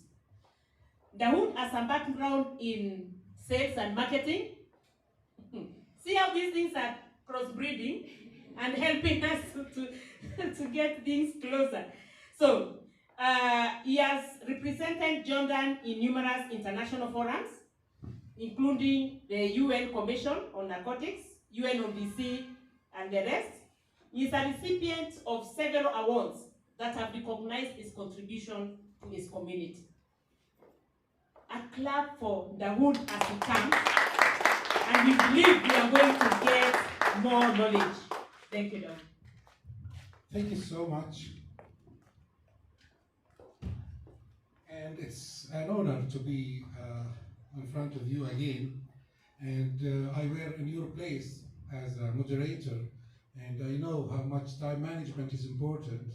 So I would like to try to be stick on time. It's really honor to share the Jordan experience and building strong community partnership, sharing prevention-oriented policies. The Jordan Anti-Drug Society, or TJADS, has been at the forefront of mobilizing communities, professional sector, and public institutions to strengthen prevention across the country. Jordan's geographic position makes it a transit, and at the time, target country for drug trafficking. With young population, more than 60% under 30 years old, prevention become a strategic investment in national stability and health. The Jordan Anti-Drug Society has evolved from an awareness organization to a national network that integrates evidence-based prevention into education, workplaces, and communities. We realize that prevention is everyone's responsibility. With partnering with professional associations, we have brought prevention messages into sectors that reach thousands daily lives, hotels, workers, drivers, and business leaders as well.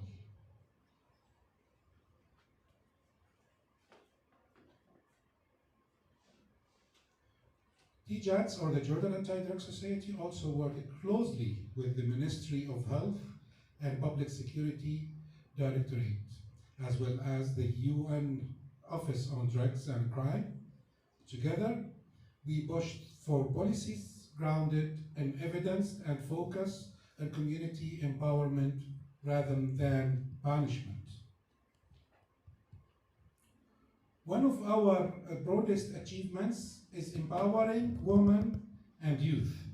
They are the heart of prevention, mothers, teachers, students, and community influencers who can change norms from within. Our experience is not isolated. Through platforms like the Commission on Narcotic Drugs, CND, World Federation Against Drug and Erasmus Plus projects, we share and learn from others, providing or proving that cooperation across regions strengthening resilience globally. In numbers and in spirits, our impact grows every year. What started as a small society has become a national movement for prevention and recovery support. Our main lesson is simple. Policy change starts from community trust. When people see prevention works locally, governments listen, and real change begins. Moving forward, we aim to connect with African and Asian partners to exchange curriculum, training tools, and policy framework, building a united prevention network across continents. I would like to thank you for your good listening, and this is my contact details if you would like to contact me either for a discussion or any explanation or even for partnership. I will be open to do so. Thank you so much. Wonderful, wonderful. Thank you, Daudi, for And I that. hope I didn't excess my time. No, you have saved time Thank you for so much. us. Again, congratulations. And thank you for sharing that with us. You said that what began as a small initiative has become a global, of global impact, isn't it? And that is what we are doing here. We may be very few here in Nairobi, but I can tell you this will impact our nations. And if we do a monitoring and evaluation later, I believe each one of us is committing to do something differently so that then we can impact the societies that we serve. As we close this session, I want to bring, hey, he's already here. He brought himself. So I did not introduce, it's okay, continue, sir. Okay, so our next presenter is the Executive Director and Architect of Dangano Institute, and he is the longest health education charity organization in Australia. We are learning from another continent, isn't it? Seated here in Nairobi and getting from Australia. Remember what I have said? It's a charity. So it's an opportunity to network with our brother here. Karibu sana. Thank you so much, I appreciate that. You got another dose of me. Sorry about that. Look, from the outset, I'm going to take you on a bit of a different journey. If my pace is too quick for you, stick your hand up. I know my accent's a bit tricky, but we're going to do something today that's a little bit different. And what I'm going to do is take you on a part of the journey that I do with young people and with teachers. And the idea is to get you thinking. I want to develop awareness because a lot of things that are happening right here, right now are so important. So important. They can be easily hijacked. I come from a country that has exported bad harm reduction practices. And I'm going to explain how that works later on. But we are primary preventionists. Harm reduction is a good tool, don't get me wrong, and we're going to talk about that as well. But I just want to go through this journey together and have a bit of fun doing it, hopefully. So here we go. Are you ready? Are you ready? Fantastic. Just a little bit about what we do, what some of the many programs that we run in our country. This is a video. The sound doesn't work, but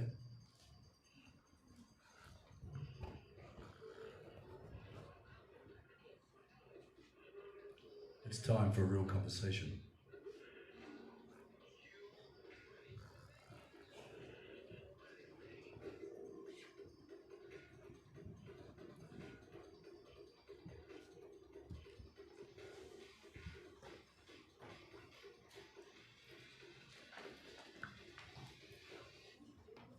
One of the things we wanted to do there is just, again, introduce this conversation principle, because that's one of the things that we've got to be very clever at, particularly in the prevention and recovery sectors. We need to be aware, understand conversations, and be leaders in the conversations. We talked before about activism versus advocacy.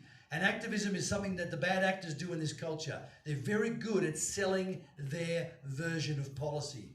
And I want to just challenge us to think in a more seminal, a more big picture perspective, as this was called Prevention Paradigm, this particular seminar, which is an hour to an hour and a half long, which I've condensed in 15 minutes. So we'll see how we go. So, know your why. Best practice starts here. Context is everything.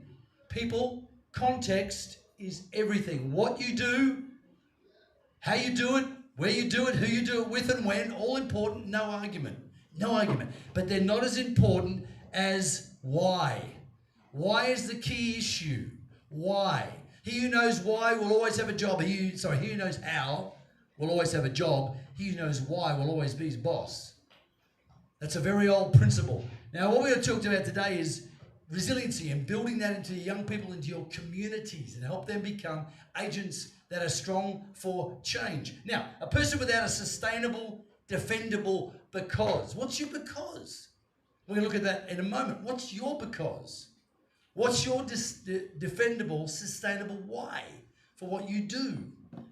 If you don't have a defendable, sustainable because, you're easy to manipulate, you're easy to coerce, you're easy to seduce. A person who doesn't have a sustainable because is easy to take advantage of and to rip off.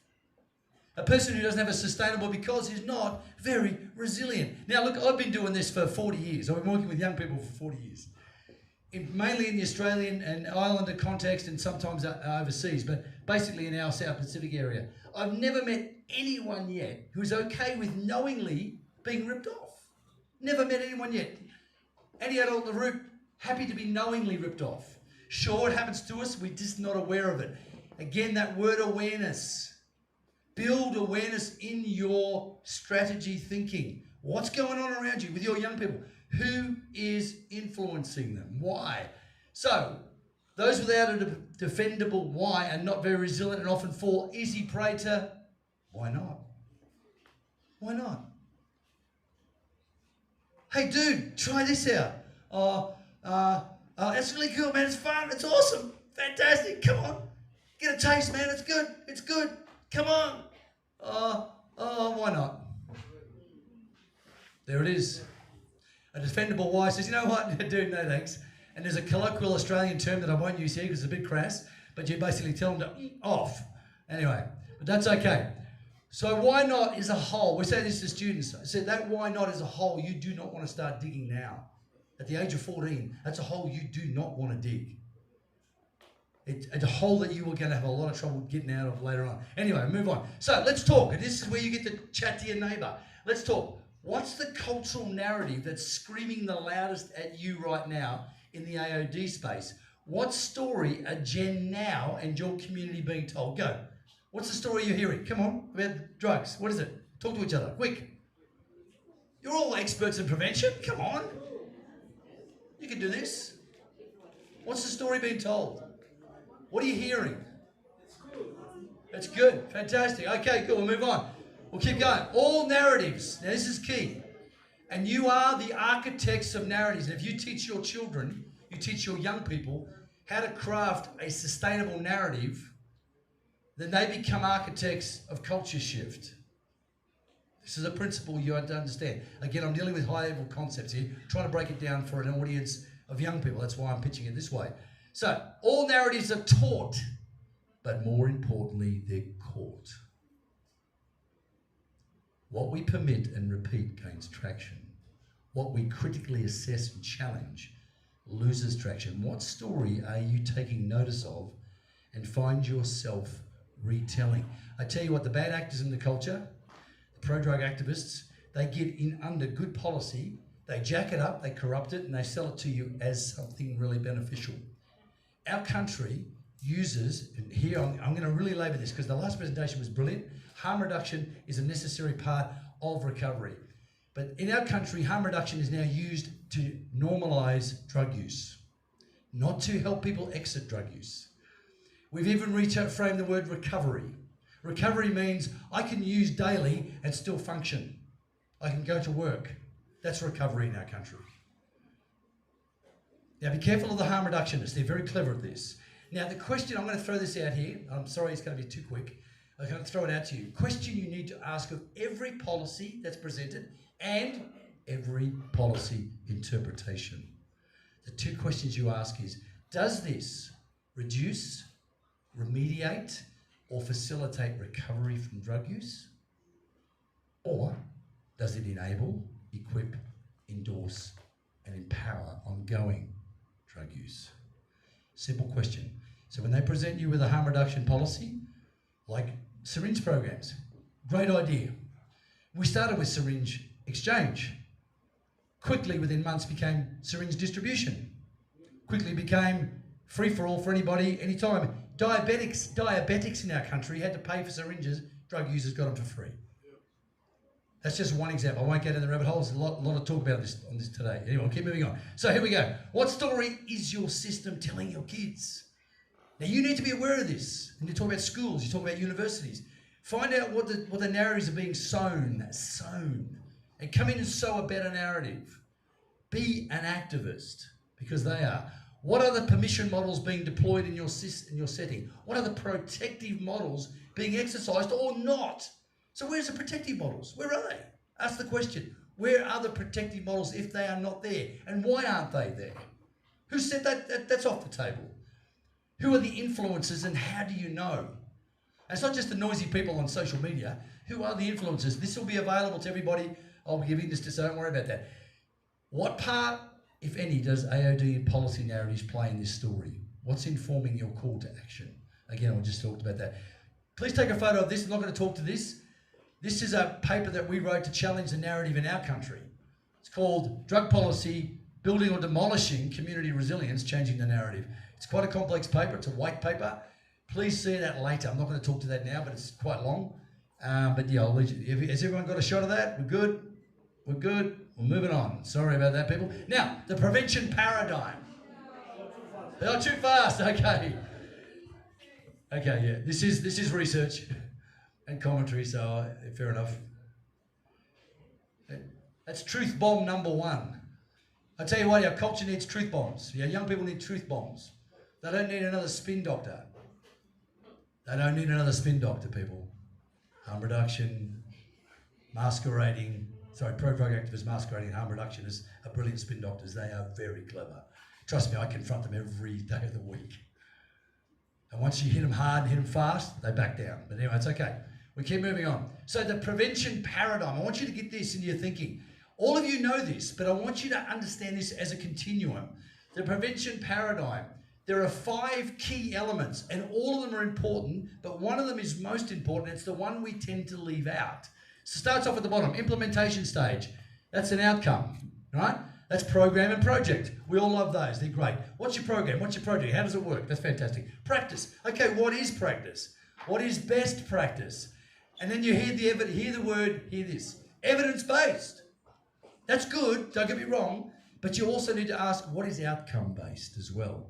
Because a lot of outcome-based programs are very good, but they just haven't got the money to do an evidence-based critique. You got $100,000, you can critique my program, and it'll be fantastic. But who's going to spend $100,000 to critique a program? You see the problem? So look at that outcome-based as well. The bad actors do it. Principle, very important. What are the principles behind your practice? And of course, purpose. Now, this is interesting. What's my purpose? This is part of the why. Yeah, big part of the why, absolutely. And then finally, this is the big one, the paradigm, the foundation. What's the worldview that's governing this? We talked about spirituality the other day. We're going to talk a little bit about that again today, but in a different context. So this is our definition of resilience, right? Resilience is a bungee rope. Okay, this is really important. Resiliency is like a bungee rope. It won't stop you from falling. Young people need to learn life can get hard and you will fall. That's okay. That is okay. This whole avoidance of falling. I don't want to fall. I don't want to break. I don't want to. It's okay. You can fall, but you can get back up again.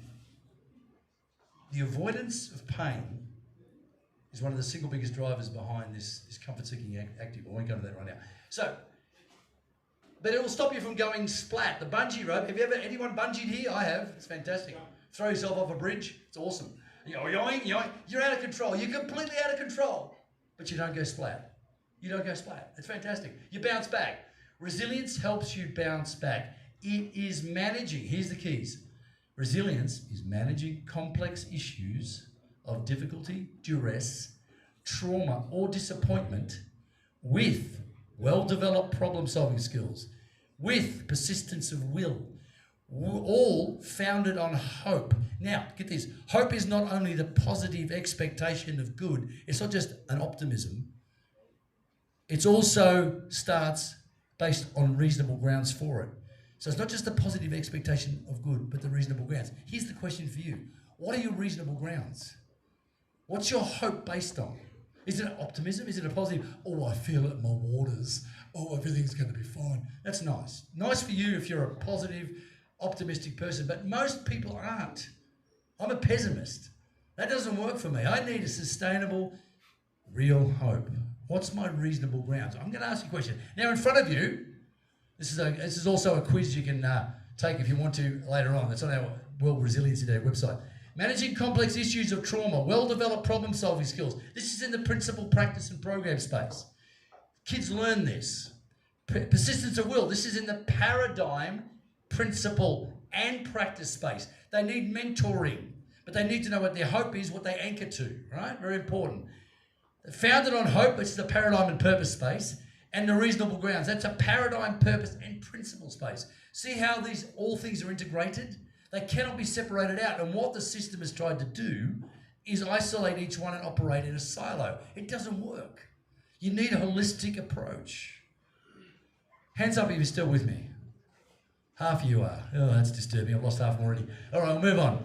So resilience, anchor points and foundations. Here we go. Now, you've got some of you, most of you, got a piece of paper. Quickly, take that piece of paper, right? I want you to take that piece of paper and I want you to fold it into 4. Right? Once, twice. Just fold it into 4 and you end up with 4 quadrants. Does that make sense? 4 quadrants? All right.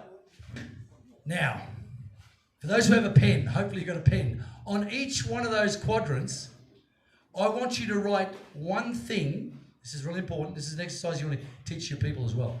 One thing you need, so there's 4 things you need for you to flourish as a human being.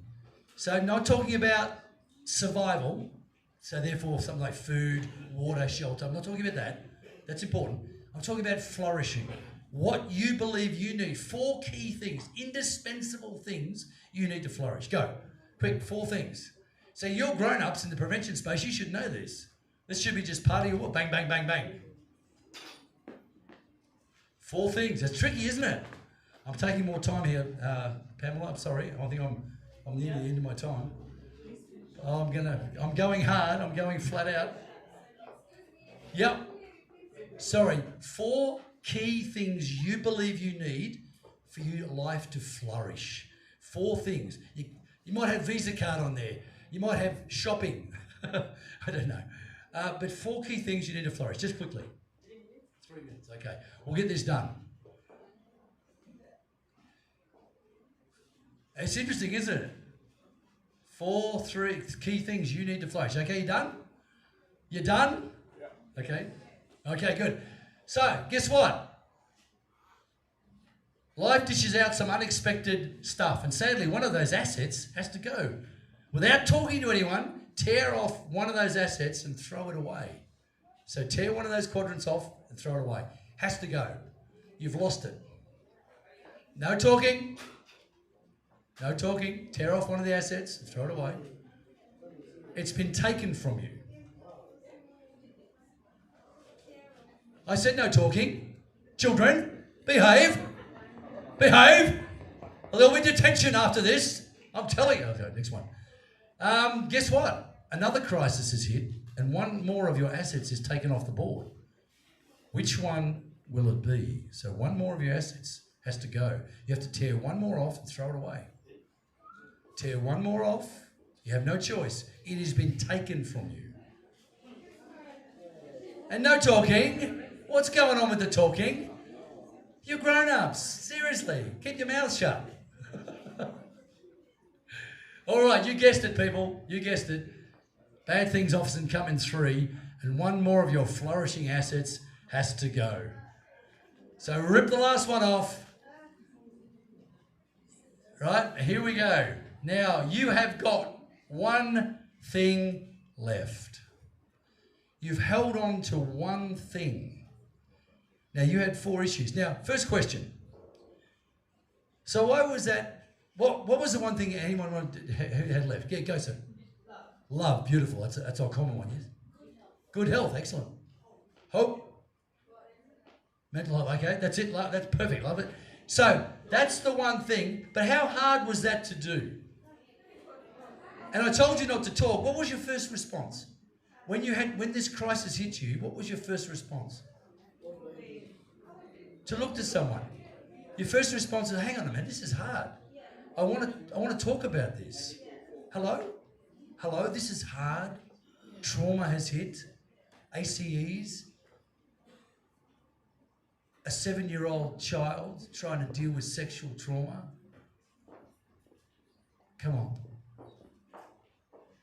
It's an automatic response. It's a human response. I need to talk.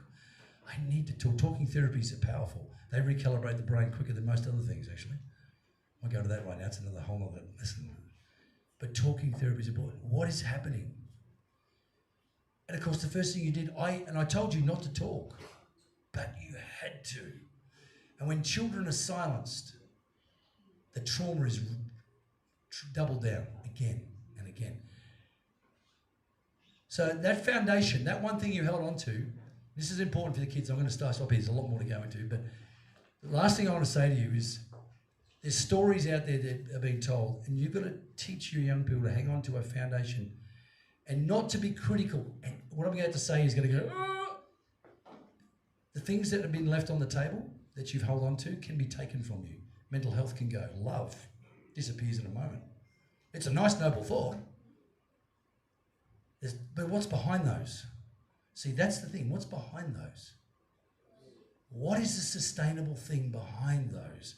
And that's why this prevention paradigm needs foundational stuff. The supracultural and just quickly, the sciences. Anthropology, here's the sciences for you. We need, behavioural health requires anthropology, including the supracultural, positive psychology, theology, moral psychology, philosophy and ethics, just to name a few. These are elements that are necessary from an evidence-based perspective to help young people build resilience, and I'll leave it at that. Thank you. Wow. Wow. That is awesome. You got us all engaged, and I believe that's a lot of learning, isn't it? Yes. Another clap for him, please. Thank you for that insightful way of doing it. Very engaging. And I heard somebody say, you mean the conference is ending tomorrow? Somebody was suggesting it's next week. Yeah, we'll be holding another one very soon. So start preparing your passports, because we are likely to go somewhere else. So, I want to take this opportunity to really appreciate the 3 presenters of the last session and requests that the presenters of the last 2 sessions please come here for your award. That is Dr. Sasa, Fatma, Dr. Susan, Dawood. Come please forward. And as they are coming forward, I want to make some 2 very important announcements. Please clap for yourself. Every of our participants is going to get a certificate of participation. And all the certificates are ready for collection at the registration desk. That's a good news, isn't it? Yes. So that you have something to take home and say, I was there. But beyond that, we want a paradigm shift. Can we translate those papers into actions? Is that okay? The next announcement is registration for tomorrow's activities is also taking place. So please choose where you want to be tomorrow, and then let's come. I'm feeling good already. And your work is really outstanding. For this beautiful girl, the presentation tells us there is a future, isn't it? There is a future. And we have people who are ready to take the mantle. So don't feel bad if you are exiting soon. There is a lot of hope. And from the other smaller one, it tells us it's even better, isn't it? So allow me to present these certificates, not in any order of merit, but just the way they are kept here for time purposes. So I want to give this certificate of appreciation to Dr. Stephen Asasa.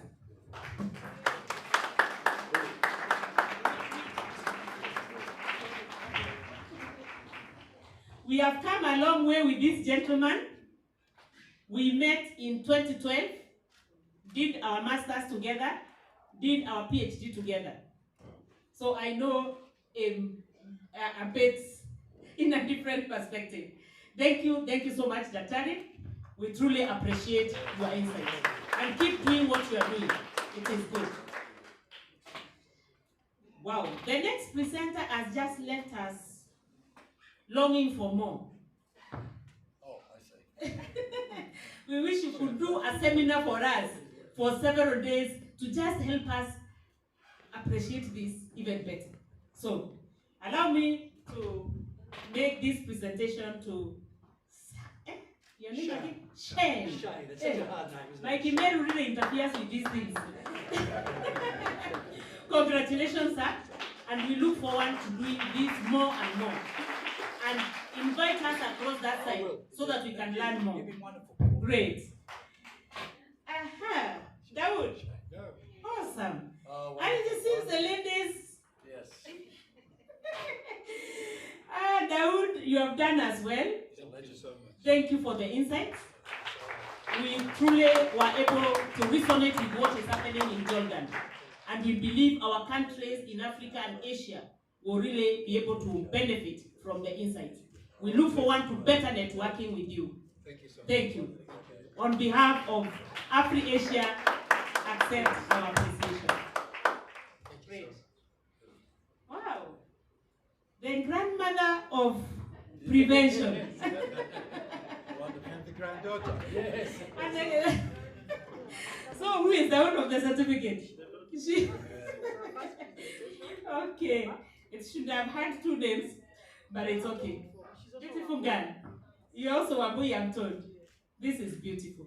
We truly look forward to you growing to emulate your grandma and to do great for our country and our continent. Congratulations. Thank you, Grandma. Please keep doing it. We are not tired of you. We need more and more of this. And beautiful girl, I think we need to initiate something as we agreed with ISAP Kenya. We want to bring in prevention to the young people. You heard her saying that she's the newest member of ISAP. And she truly is going to lead a movement for us in Kenya. And our beautiful young girl here, Fatima. Wow, wow, wow, wow.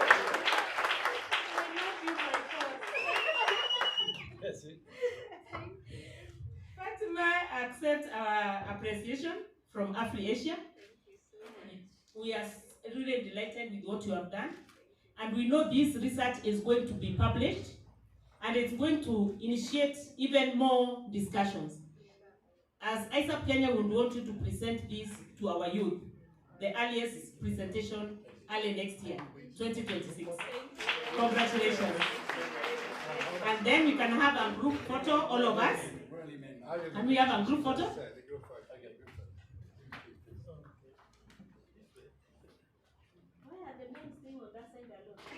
Oh, it's called segregation. Mingle. I feel deeply hurt. Yeah. We have to make a gender balance.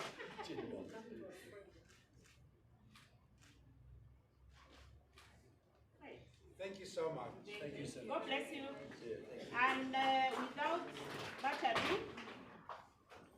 I think we need to break for lunch. Then we can. Is that okay? Right? Okay.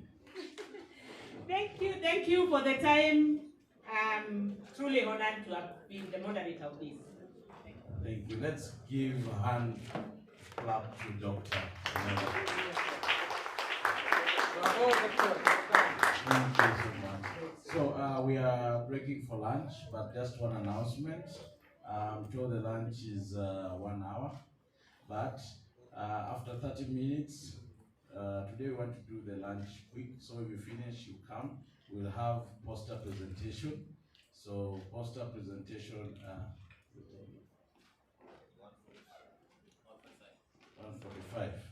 So maybe by 2:20, we'll start poster presentation. There we have different poster presentation abstracts.